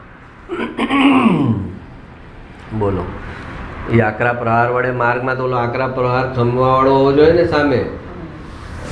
ભાગી જાય તો શું કરે? તો એ શ્રદ્ધા હોય કે આ જે પ્રહાર કરે છે એ મારા હિતમાં છે અને એનાથી હું વળી જાઉં તો એ માર્ગમાં આવી જાય. નિશ્ચયાભાસી થઈ જાય તેને આકરા પ્રહાર વડે માર્ગમાં લાવી દેતા. ક્રિયાકાંડીઓને કહેતા અનંતકાળથી આ બધું કર્યું છે તોય કંઈ આત્મા પ્રાપ્ત થયો નથી. હવે આત્મા કેમ પ્રાપ્ત થાય તે કરવાનું છે. વ્યવહારમાં પડેલા જીવોને કોરડા મારતા. વ્યવહાર એટલે જે દયા, દાન, પૂજા, ભક્તિ, જાત્રા, તપશ્ચર્યા, આંબેલ, ઉપવાસ, એકટાણા એમ કરીને જે ધર્મ થઈ ગયો એમ સમજે છે એ વ્યવહારાભાસી. વર્ષી તપ કરી લીધું એટલે ધર્મ થઈ ગયો. પાલીતાણાની જાત્રા પગપાળા કરી, મેં તો ડોળી પણ નહોતી કરી એટલે મારો ધર્મ થઈ ગયો.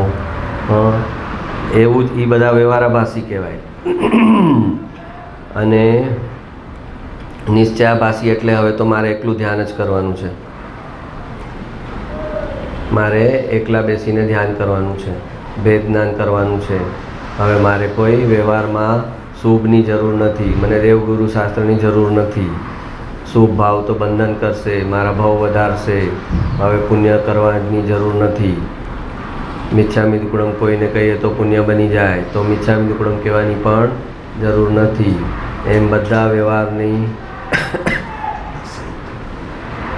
એની વ્યવહારની ઓલી કરે, એની સ્થાપના ન કરે, પણ એને ઉલટું કરી નાખે કે ના વ્યવહારની જરૂર જ નથી, એને ઉખાડીને ફેંકી દે વ્યવહારને. એ નિશ્ચયાભાસી. અને કે છે ક્રિયાકાંડીઓને કહેતા અનંતકાળથી તો આ કઈ રીતે ક્રિયાઓ, તો કેમ ક્યાંય પહોંચ્યો નહીં? હવે આત્મા કેમ પ્રાપ્ત થાય તે કરવાનું છે. એકાંત નિશ્ચયમાં પડેલાઓને પણ કોરડા મારતા હતા, બરાબરના કોરડા મારતા હતા. આ બેનસીબેન જોયું હશે ને, આ તો બરાબરના કોરડા મારતા હતા. તો એ સમયે તો ઓલા સમજે નહીં, તેને તો એમ જ થાય ને કે આ તો ગુરુદેવ રાગદ્વેષ કરે છે, આટલું બધું આને ઠપકો આપે છે, આને આટલું દિલ દુખે એટલું બધું એને સંભળાવે છે. તો એ તો એમ જ વિચારે ને. બેનસીબેન લખે કે એને કોરડા મારતા, પણ ઓલો બાકીના લોકો જે હોય ને એમ થાય કે આટલું બધું થોડી કહેવાનું હોય. ઓલી વ્યક્તિને જે લાગ્યું દુઃખ તો એનું કર્મ તો બનશે ને. તો કે કર્મ અહીંયા આશય પ્રમાણે બને છે. આશય એમ છે કે આ મિથ્યાત્વના રસ્તે નિગોદમાં જશે તો એને આકરા પ્રહારથી એ વળી જતો હોય તો વળી જાય, અને મને જે કર્મ બનશે ને એ તો આમ ચૂટકીમાં ખરી જશે. ધ્યાન કરવા બેસીશ ત્યાં એનું દિલ દુબાણાનું જે કર્મ બનશે ને એ ધ્યાનમાં 1 સેકન્ડમાં કપી જશે. કેમ કે આશયથી કર્મ છે. આશય તો મારો એમ છે ને કે એ દુઃખના રસ્તે ન જાય, એ સાચા રસ્તે આવે, મોક્ષના રસ્તે આવે ને શાશ્વત સુખ ભોગવે, એ મારો આશય છે. તો મને આશયનું ફળ આવશે.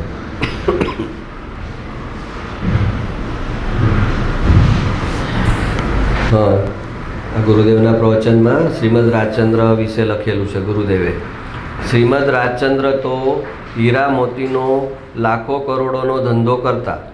લોકો એમ માને કે તેઓ ધંધામાં વર્તતા લાગે છે. મોટા મોટી પેઢી હતી એ સમયની, લાખો કરોડોનો વેપાર ચાલતો. શ્રીમદ રાજચંદ્ર તો હીરા મોતીનો લાખો કરોડોનો ધંધો કરતા. લોકો એમ માને કે તેઓ ધંધામાં વર્તતા લાગે છે. સાંભળ પ્રભુ, પૂર્ણાનંદના નાથની સમ્યક દર્શનમાં જ્યાં અનુભવ, પ્રતીત અને રમણતા થઈ, તે રમણતાના કાળમાં રમણતા તો સદા રહે જ છે. બહારમાં એમ દેખાય કે આ કાળમાં આમ કરતા હતા, રાગ કરતા હતા, પરંતુ એમ છે નહીં. ધર્મીના માપ બહારથી થતા નથી. ધર્મીના અંતકરણ હૃદયથી, અંતરના માપથી થાય છે. આવી કઈ વાત હશે કે બહારનું જોઈને કહેતા કે આ તો રાગદ્વેષ કરતા હતા, આ સમયે તો આવી રીતે પૈસા ગણતા હતા, આ સમયે તો નોકરને ખીજાતા હતા. હા, એમ બહારની ઓલીથી એનું માપ ન નીકળે. એ કહે છે કે અંદર બધાથી ભિન્ન હતા. કરોડોનો વેપાર કરતા હતા ને એનાથી ભિન્ન હતા. તો કે આવું કેવી રીતે હશે? તો કે હશે, અંદર ભેદ જ્ઞાનની ધારા ચાલે છે અને ઉદય જે છે એને નિર્જરા રૂપે જીવે છે.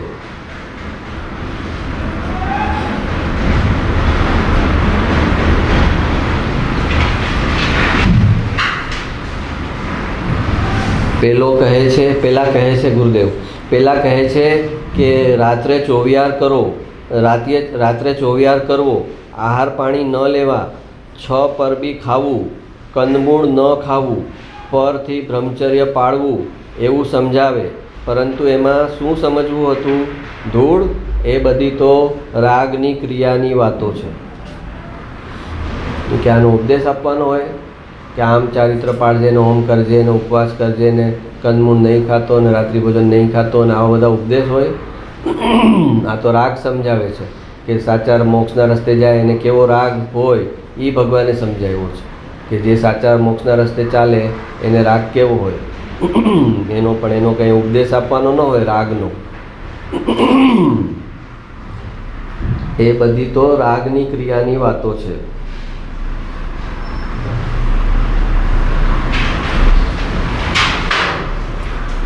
પહેલાં એકેન્દ્રિય બેન્દ્રિય શીખતા હોય. તમે લોકો તો નહીં શીખવાલો, એ બધું પાઠ છે ને, એકેન્દ્રિય બેન્દ્રિય એ શીખા છો ને તમે? તો નહીં, આ લોકોને તો કે પહેલાં એકેન્દ્રિય બેન્દ્રિયનું શીખતા હોય પાઠશાળામાં જઈને, એની વાત કરે ગુરુદેવ. પહેલાં એકેન્દ્રિય બેન્દ્રિયનું શીખતા હોય. એમાં આ વાત ક્યાંથી હોય?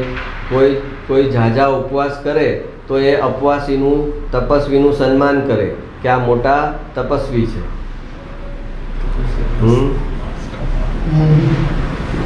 મોટા ઘણા બધા ઉપવાસ કરે તો કે આ તો તપસ્વી છે, અનુમોદના. આમ આવે ને બધા મેસેજીસ આવે પર્યુષણ પર્વમાં, જેણે તપસ્યા કરી એની અનુમોદના. શું ધૂળ અનુમોદના? સમજ્યા વગરની અનુમોદના. પહેલાં એકેન્દ્રિય બેન્દ્રિયનું શીખતા હોય. એમાં આ વાત ક્યાંથી હોય? કોઈ ઝાઝા ઉપવાસ કરે, એ ઉપવાસીનું, તપસ્વીનું સન્માન કરે કે આ મોટા તપસ્વી છે. ક્રિયાકાંડને અને રાગને ધર્મ માને છે, તે મિથ્યા દ્રષ્ટિ છે. રાગની ક્રિયાને અને ક્રિયાકાંડને ધર્મ માને છે, એનાથી ધર્મ થઈ ગયો એમ માને છે, એ મિથ્યા દ્રષ્ટિ છે. મેં આહાર છોડ્યો એવું જળનું અભિમાન કરે છે. આહાર ગયો પેટમાં કે ન ગયો એ જળની ક્રિયા છે. મેં આહાર છોડ્યો એવું જળનું અભિમાન કરે છે. વિકલ્પથી રહિત, રાગથી રહિત, શુદ્ધ ચિદાનંદ આત્મા દ્રષ્ટિમાં ન આવ્યો અને શુદ્ધ પરિણમન ન થયું, ત્યાં બધી વાત વ્યર્થ છે, ફોગટ છે. જેવો ભગવાને આત્મા બતાવ્યો છે એવો જ્યાં સુધી તારી દ્રષ્ટિમાં ન આવ્યો તો પછી તું જેટલું બધું કરે આ બધું એ તારી રાગની ક્રિયાઓનું બધું પોટલું એ બધું કે જે ફોગટ છે, વેસ્ટ છે, કાંઈ જ ફાયદો થવાનો નથી. એનાથી મિથ્યાત્વ ઓર પુષ્ટ થયું, એ પેનલ્ટી લાગી તો વધારે. મિથ્યાત્વ દશામાં જેટલી તપશ્ચર્યા કરે એટલે એની દર્શન મોનિયની સ્થિતિ વધતી જાય. આપણે ન કરતા હોઈએ અને ન સમજણમાં હોય તોય આપણે પાછા અમુક લોકો મન આપણે તો નથી કશી કરે તો છે બિચારા, આપણે તો નથી કશી કરે તો છે બિચારા, એમ કરીને પાછા એની અનુમોદના કરે.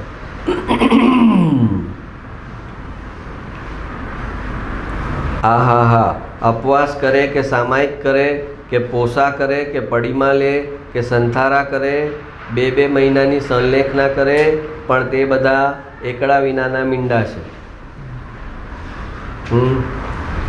પોસો કરે ને, એક દિવસ ઉપાશ્રયમાં જવાનું અને મહારાજની જેમ રહેવાનું. આવતીકાલે. અચ્છા, આમાં તો ઘર ગમે ત્યારે વર્ષમાં જઈને કરે પોસા. કાલનો મહિમા ગમે ત્યારે રહે, એક દિવસ રહે એવી રીતે મહારાજની જેમ. તો કે છે પોસા કરે છે એ બધા એકડા વિનાના મીંડા છે. સાચું સમજ્યા વગર, સમજણથી ધર્મની શરૂઆત થાય.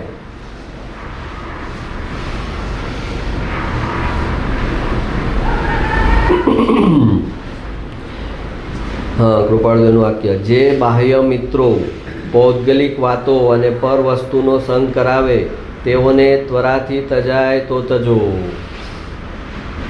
ત્વરાથી તજાય તો તજો.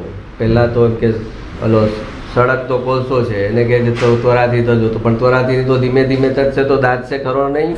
ધીમે ધીમે જેટલું જ મોડું છોડીશ તું સડક અંગારો હાથમાં છે ને કે આ તો બિચારા સભ્ય છે, કોમળ છે, કે એમ કે એકદમ કહીશ કે ફેંકી દે તો એને આઘાત લાગશે એટલે પાછા એને સાચવે કે ના એને બિચારા અજ્ઞાનીને આઘાત ન અપાય ને. જ્ઞાનીને એકવાર આઘાત આપો તો સહન કરી લે, અજ્ઞાની પાસે તો આત્મા છે નહીં તો આઘાત સહન કેવી રીતે કરશે? એ તો દુઃખી થઈ જશે. તો કે છે જે બાહ્ય મિત્રો પૌદ્ગલિક વાતો એટલે દુનિયાદારીની વાતો, ભૌતિક વાતો, તમે ક્યાં ફરી આવ્યા, ક્યાં જઈ આવ્યા, શું શોપિંગ કરી આવ્યા, કેટલા પૈસા બનાવ્યા, કેટલી ફેક્ટરી નાખી, શું ક્યાં કેટલી લોન લીધી બેંકમાંથી, અમને બતાવો ને કાંઈ કમાવાનો રસ્તો. આ બધી વાતો કરે એ પૌદ્ગલિક વાતો અને પર વસ્તુનો સંગ કરાવે તેઓને ત્વરાથી તજાય તો તજો. પહેલું કીધું છોડી દો એને એકદમ ફૂલ સ્પીડે ત્વરાથી. અને કદાચિત તજાયમ નો, અહીંયા કદાચિત નહીં, અહીંયા તજાયમ છે જ નહીં, બિચારા ઓપ્શન છે કે કદાચ તમે કોશિશ કરો ને એટલો ઉદય તમારો આકરો હોય એનું એક્સેપ્શન આપ્યું છે. એ એક્સેપ્શનને આ રૂલ બનાવે છે કે જો કૃપાળુએ કીધું છે કે ન તજી શકાય ને તો ધીમે ધીમે, પણ એ એટલો આકરો એને જેનો ઉદય હોય કે એટલું બધું બંધન થઈ ગયું, એનું એગ્રીમેન્ટ થઈ ગયું એટલે પાર્ટનર સાથે 5 વર્ષનું, તો કે હવે તારે એ એગ્રીમેન્ટ નહીં થઈ શકે તો કે 5 વર્ષ ધીમે ધીમે છોડશે. અહીંયા કાંઈ ન હોય ને એ પોતે સમજે છે કે હા.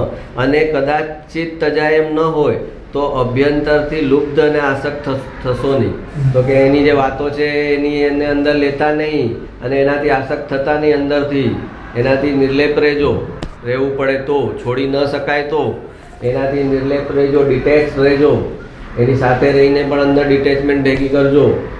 ત્યાં ગયા જન્મનું અજ્ઞાનનું ફળ છે આ. મોક્ષનો માર્ગ બતાવે એ મિત્ર, બાકી કોઈ મિત્ર નહીં. મોક્ષનો રસ્તો બતાવે એ મિત્ર, એના સિવાય કોઈ મિત્ર નહીં. તેઓને પણ જાણતા હો તેમાંનો બોધ આપો. હવે એવી યોગ્યતા હોવી જોઈએ ને ઓલાની કે એને જાણતા હોય એનો બોધ આપો. તો એનું આપણે જ વિચારવાનું કે મેં કેવા સિલેક્ટ કર્યા છે, કે મેં કેવા સિલેક્ટ કર્યા છે કે એ બોધ લેવાની તૈયાર નથી. એવાને બી મેં યશ કર્યું ગયા ભાવમાં.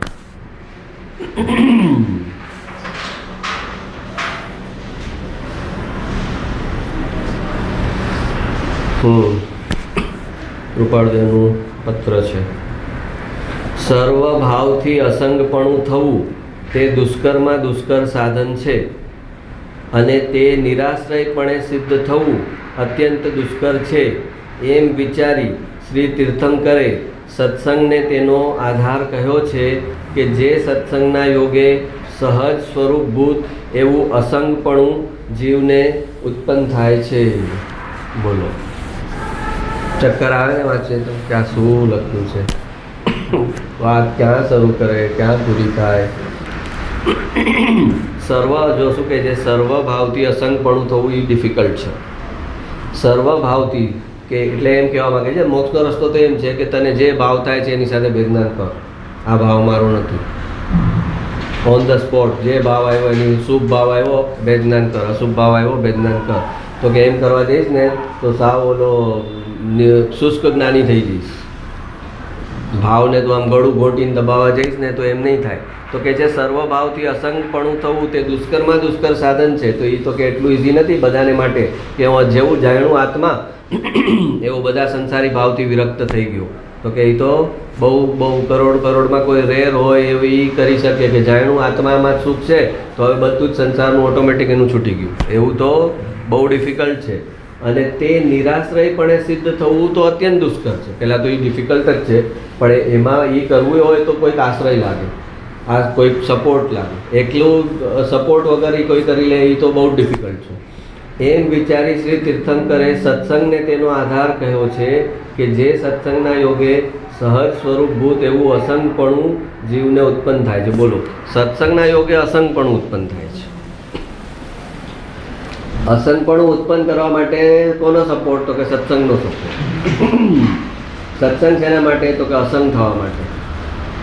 તો આ તો સત્સંગમાં જાય ને ત્યાં આગળ પાછા કોન્ટેક્ટ ડેવલપ કરે, સંબંધ ડેવલપ કરે. તમે કેમ જાઓ છો ત્યાં ઓલા આશ્રમમાં? તો કે આમાં દીકરા દીકરી પરણાવના જ ત્યાં બહુ ઇઝી થાય છે. ઓળખાણ થાય ને તો દીકરા દીકરી પરણાવવા ઇઝી પડે છે. એટલે અમે આશ્રમોમાં જઈએ જ સાંભળો. આત્માની વાત સાંભળવામાં અમને રસ નથી, પણ જે કોન્ટેક્ટ થાય છે એમાં અમને રસ છે. એમાંથી અમને બિઝનેસ બી મળે છે, કોન્ટેક્ટ થાય છે. તો કે જે સત્સંગનો ઉપયોગ તું પાછો સંસારિક ભાવો ઉત્પન્ન કરવામાં કરે છે તો તું ક્યાં જઈશ? સત્સંગ શેના માટે છે? તો કે અસંગ થવા માટે સત્સંગ. તે સત્સંગ પણ જીવને ઘણીવાર પ્રાપ્ત થયા છતાં ફળવાન થયો નથી, એમ શ્રી વિતરાગે કહ્યું છે. બોલો, સત્સંગ તો કે છે એને ઘણીવાર મળ્યો, કંઈ પણ કાંઈ ફળવાન થયો નથી, એને કાંઈ એનાથી ફાયદો થયો નથી. તો કે મળ્યો ને તો મળ્યો એ પુણ્ય હતું. મળ્યો એ પુણ્ય હતું. આ કેવું છે કે જ્ઞાની આવ્યા હોય ને તો ઓલા બાજુવાળાને કાંઈ આમ કાંઈ રસ ન હોય, પણ આના ઘરે આવ્યા હોય તો કે મારા ઘરે લઈ આવજો ને. તો કે હું વાત કરી દઈશ. તો જ્ઞાનીને એમ થાય કે ભાઈ ચાલો ને એનું કંઈક ભલું થતું હોય તો કે મારા ઘરે લાવજો ને. તો કે એના ઘરે લઈ આવીને એને ઓલી ચા પીવડાવે કે દૂધ પીવડાવે કે ઓલું ખવડાવે તો એ પુણ્ય બની જાય. એમાં એને સત્સંગ મળે. એટલે જ્ઞાનીના ભાવમાં હોય ત્યારે બિચારાને સત્સંગ મળે. આ મને આ ભાવથી લઈ આવ્યો, લઈ ગયો એના ઘરે. ઓલાને કાંઈ ન હોય એને તો એની દ્રષ્ટિ એમ કે આપણા ઘરે પગલાં થશે ને તો આપણે આ બેબીનું થઈ જશે. આ બેબીનું 4 વર્ષથી જોઈએ જ ને તો પત્તું નથી. તો આમ કહે છે કે આમ જરાક પોચેલા જ્ઞાની છે, આમ તે થોડી રીધી સીધી લબ્ધી હોય એવું લાગે છે, તો કે મારા ઘરે લાવજો ને. શેના માટે? તો કે આ બેબીનું પતી જાય એના માટે. તો આવા ભાવથી લાવ્યો તો પણ જ્ઞાનીની કરુણાને કારણે એને સત્સંગ મળે. પણ જ્યારે સત્સંગમાં જાય ત્યારે પછી આ લૌકિક ભાવ સાથે જાય, કેમ કે લાવ્યો તો જ્ઞાનીને લૌકિક ભાવથી જ લાવેલો, લૌકિક ભાવની પૂર્તિ માટે જ લાવેલો. એટલે એને જ્યારે સત્સંગ મળે ત્યારે પણ એની દ્રષ્ટિ લૌકિક ભાવ પર જ હોય કે અહીંયા જાઓ ત્યાં આપણે કોન્ટેક્ટ સારા થાય છે, આપણો બિઝનેસ વધી શકે, આપણે દીકરા દીકરીને ભણાવવામાં સારું પડશે. તે સત્સંગ પણ જીવને ઘણીવાર પ્રાપ્ત થયા છતાં ફળવાન થયો નથી, એમ શ્રી વિતરાગે કહ્યું છે. કેમ કે તે સત્સંગને ઓળખી આ જીવે તેને પરમ હિતકારી જાણ્યો નથી. સત્સંગમાં પહોંચી ગયો પણ આ સત્સંગને ઓળખ્યો નથી કે આનાથી મારું શું ફાયદો થઈ રહ્યો છે, મારું શું હિત થઈ રહ્યું છે, મને કેટલો બેનિફિટ થઈ રહ્યો છે, મારું ભવિષ્ય કેટલું સુધરી રહ્યું છે. એને એવી ઓળખાણ સત્સંગની કરી નથી. અજ્ઞાન દશામાં સત્સંગમાં જઈને બેસી ગયો છે. એટલો વિરોધ નહોતો એને, અરુચિ નથી. તો કે હાલો ને તો કે હાલો ને, આપણે ક્યાં વાંધો છે એમ કરીને સ્થૂળ બુદ્ધિથી આવી ગયો હતો. કેમ કે સત્સંગને ઓળખી આ જીવે તેને પરમ હિતકારી જાણ્યો નથી, પરમ સ્નેહે ઉપાસ્યો નથી, અને પ્રાપ્ત પણ અપ્રાપ્ત ફળવાન થવા યોગ્ય સંજ્ઞાએ વિસર્જન કર્યો છે. એને મળ્યો છતાં ન મળ્યો. એવી રીતે એને સત્સંગ વેસ્ટ થઈ ગયો, મળ્યો અને છતાં ન મળ્યો. આ અમે કહ્યું તે જ વાતની વિચારણાથી અમારા આત્મામાં આવિર્ભાવ પામી સહજ સમાધિ પર્યંત પ્રાપ્ત થયા એવા સત્સંગને હું અત્યંત ભક્તિએ નમસ્કાર કરું છું. એ કહે છે, હું જેમ બીજાને કહું છું કે એણે સત્સંગનો મહિમા ન કર્યો, સત્સંગમાં ગયો અને સત્સંગમાં મહિમા ન કર્યો, તો કે એટલા માટે હું જ પોતે વંદન કરું છું કે નહીંતર મને દોષ લાગી જશે કે આ સત્સંગનો મહિમા મેં જ ન કર્યો. તો કે હું આ વિચારણાથી હું જ સત્સંગને પૂરા ભાવથી નમસ્કાર કરું છું. આ અમે કહ્યું તે જ વાતની વિચારણાથી કે જો સત્સંગનો તો મહિમા કરવો જોઈએ, એ અમે જ કીધું ને, તો પછી અમારે કરવો પડે ને. આ અમે કહ્યું તે જ વાતની વિચારણાથી અમારા આત્મામાં આવિર્ભાવ પામી સહજ સમાધિ પર્યંત પ્રાપ્ત થાય એવા સત્સંગને હું અત્યંત ભક્તિપૂર્વક નમસ્કાર કરું છું. અવશ્ય આ જીવે પ્રથમ સર્વ સાધનને ગૌણ જાણી નિર્વાણનો મુખ્ય હેતુ એવો સત્સંગ જ સર્વાર્પણપણે ઉપાસવા યોગ્ય છે. કે છે બીજા બધા સાધનને ગૌણ કરી નાખજે, ધ્યાન કરું ને ક્રિયા કરું ને શાસ્ત્ર વાંચન કરું પોતાની મેળે, એ બધું ગૌણ કરી અને સત્સંગને મુખ્ય સાધન સમજજે. અવશ્ય આ જીવે પ્રથમ સર્વ સાધનને ગૌણ જાણી નિર્વાણનો મુખ્ય હેતુ એવો સત્સંગ જ સર્વાર્પણપણે ઉપાસવા યોગ્ય છે. કે જેથી સર્વ સાધન સુલભ થાય છે એવો અમારો આત્મ સાક્ષાત્કાર છે. કે જે સત્સંગમાં સમર્પિત થઈ ગયો એને જેટલું આગળ ઉપર જરૂરી હશે એ એની મેળે મળતું જશે. આ અમારો પોતાનો અનુભવ છે. એમ કહે છે કે બધી ચીજને ગૌણ કરી નાખ અને સત્સંગમાં પહોંચી જા અને પૂરા સમર્પણથી સત્સંગની ઉપાસના કર. પછી તારા માટે જે યોગ્ય હશે એ એની મેળે આવતું જશે. અવશ્ય આ જીવે તે સત્સંગ પ્રાપ્ત થયે જો આ જીવને કલ્યાણ પ્રાપ્ત ન થાય તો અવશ્ય આ જીવનો જ વાંક છે. કેમ કે તે સત્સંગના અપૂર્વ, અલભ્ય, અત્યંત દુર્લભ એવા યોગમાં પણ તેણે તે સત્સંગના યોગને બાધ કરનારા એવા માઠા કારણોનો ત્યાગ ન કર્યો. એ કહે છે તે સત્સંગ પ્રાપ્ત થયે જો આ જીવને કલ્યાણ પ્રાપ્ત ન થાય તો અવશ્ય આ જીવનો જ વાંક છે. કેમ કે તે સત્સંગના અપૂર્વ, અલભ્ય, અત્યંત દુર્લભ એવા યોગમાં પણ તેણે તે સત્સંગના યોગને બાદ કરનાર એવા માઠા કારણોનો ત્યાગ ન કર્યો. કે સત્સંગનો બેનિફિટ એને કેમ ન થયો? એણે ડૉક્ટરની દવા લીધી એસિડિટીની, એને ફાયદો કેમ ન થયો? તો કે એણે દવા લીધી અને પછી પાછી તીખી વસ્તુઓ ખાધી, પરેજી ન પાડી એટલે દવાએ. તો કે સત્સંગની એને કામ કેમ ન કર્યું? તો કે સત્સંગનું જે ફળ છે એ ન્યુટ્રલાઇઝ થઈ જાય, એની નેગેટિવિટી ઓલી થઈ જાય. એવા જે કારણો હતા કે હવે સત્સંગ કરે છે ને તો ઓલું નહીં કરતો, હવે સત્સંગ કરે છે ને તો ઓલું નહીં કરતો, તો એ બધું કર્યું અને સત્સંગ કર્યું એટલે સત્સંગનું ફળ 0 થઈ ગયું. એન્ટાસિડ લીધી ને પછી તીખું બી ખાધું, એન્ટાસિડ લીધી તીખું બી ખાધું, તો એન્ટાસિડનું ફળ ન આવ્યું.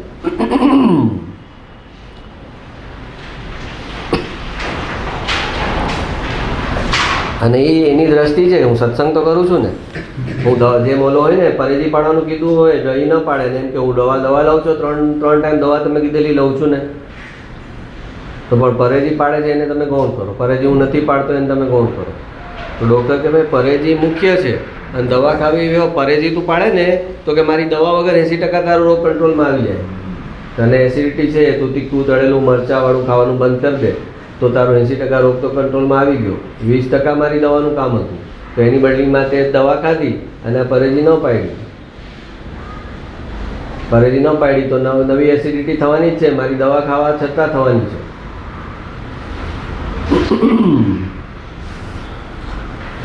મિથ્યા આગ્રહ, સ્વચ્છંદપણું, પ્રમાદ અને ઇન્દ્રિય વિષયથી ઉપેક્ષા ન કરી હોય તો જ સત્સંગ ફળવાન થાય નહીં. શું કહે છે? મિથ્યા આગ્રહ એટલે કે જે કીધું ને, ના આ તો હું ન જ છોડી શકું, આ તો મારા ઘરમાં વર્ષોથી ચાલે છે, એ તો હું ન જ છોડી શકું, એને કહેવાય મિથ્યા આગ્રહ. એક તરફ ગુરુદેવની હા પાડે, બીજી તરફ બીજી બધી ગુરુદેવે ના પાડ્યું એનું કે ના આ તો નહીં છોડી શકું, અને ગુરુદેવની હા પાડે, વિનય મિથ્યાત્વ કરે. મિથ્યા આગ્રહ, સ્વચ્છંદપણું, પોતાની મનમરજીથી જે એને સાચું લાગે છે કલ્પનામાં એ પ્રમાણે કરવું. પ્રમાદ અને ઇન્દ્રિય વિષયથી ઉપેક્ષા, 5 ઇન્દ્રિયોના વિષય છે એમાં લાલસાપૂર્વક વર્તના કરે તો પછી સત્સંગનું ફળ ન આવે. એમ કહે છે. 5 ઇન્દ્રિયના વિષયને કંટ્રોલમાં કરવા પડે, સ્વચ્છંદને કંટ્રોલ કરવો પડે, ખોટા મિથ્યા આગ્રહને છોડી દેવો પડે, આળસ પ્રમાદને છોડી દેવા પડે તો સત્સંગ ફળ આપે એમ કહે છે. અથવા સત્સંગમાં એક નિષ્ઠા અપૂર્વ ભક્તિ આણી ન હોય તો ફળવાન થાય નહીં. એક નિષ્ઠા, સત્સંગમાં એક નિષ્ઠા એટલે કે એક જગાએથી લીધું તો હવે ત્યાં નિષ્ઠા એટલે એક જ જગાએ શ્રદ્ધા હોય.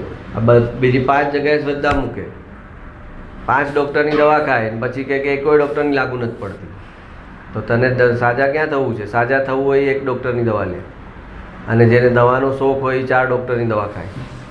દવા ખાવાનો શોખ હોય તો જુદા જુદા ડૉક્ટરની જુદી જુદી દવા આવે તો મજા આવે ને. દવાનો શોખ હોય તો દવાના શોખવાળો 4 ડૉક્ટરની દવા ખાય, જેને સાજા થવું હોય 1 જ ડૉક્ટરની. તો કે 1 ડૉક્ટરની દવામાં સાજા થઈ જશો? તો 1 જ ડૉક્ટરની દવામાં સાજા થવાય.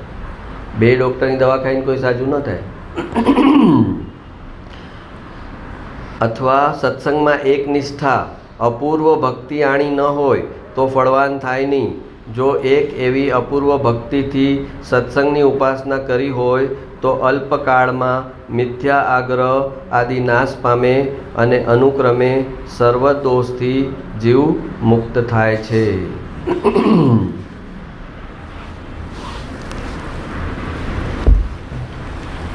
निज निधि निज ने बताई यह अनंत उपकार है, इसके लिए जिन वाणी माँ को वंदना सतबार है. निज निधि निज ने बताई यह अनंत उपकार है, इसके लिए जिन वाणी माँ को वंदना सतबार है, वंदना सतबार है.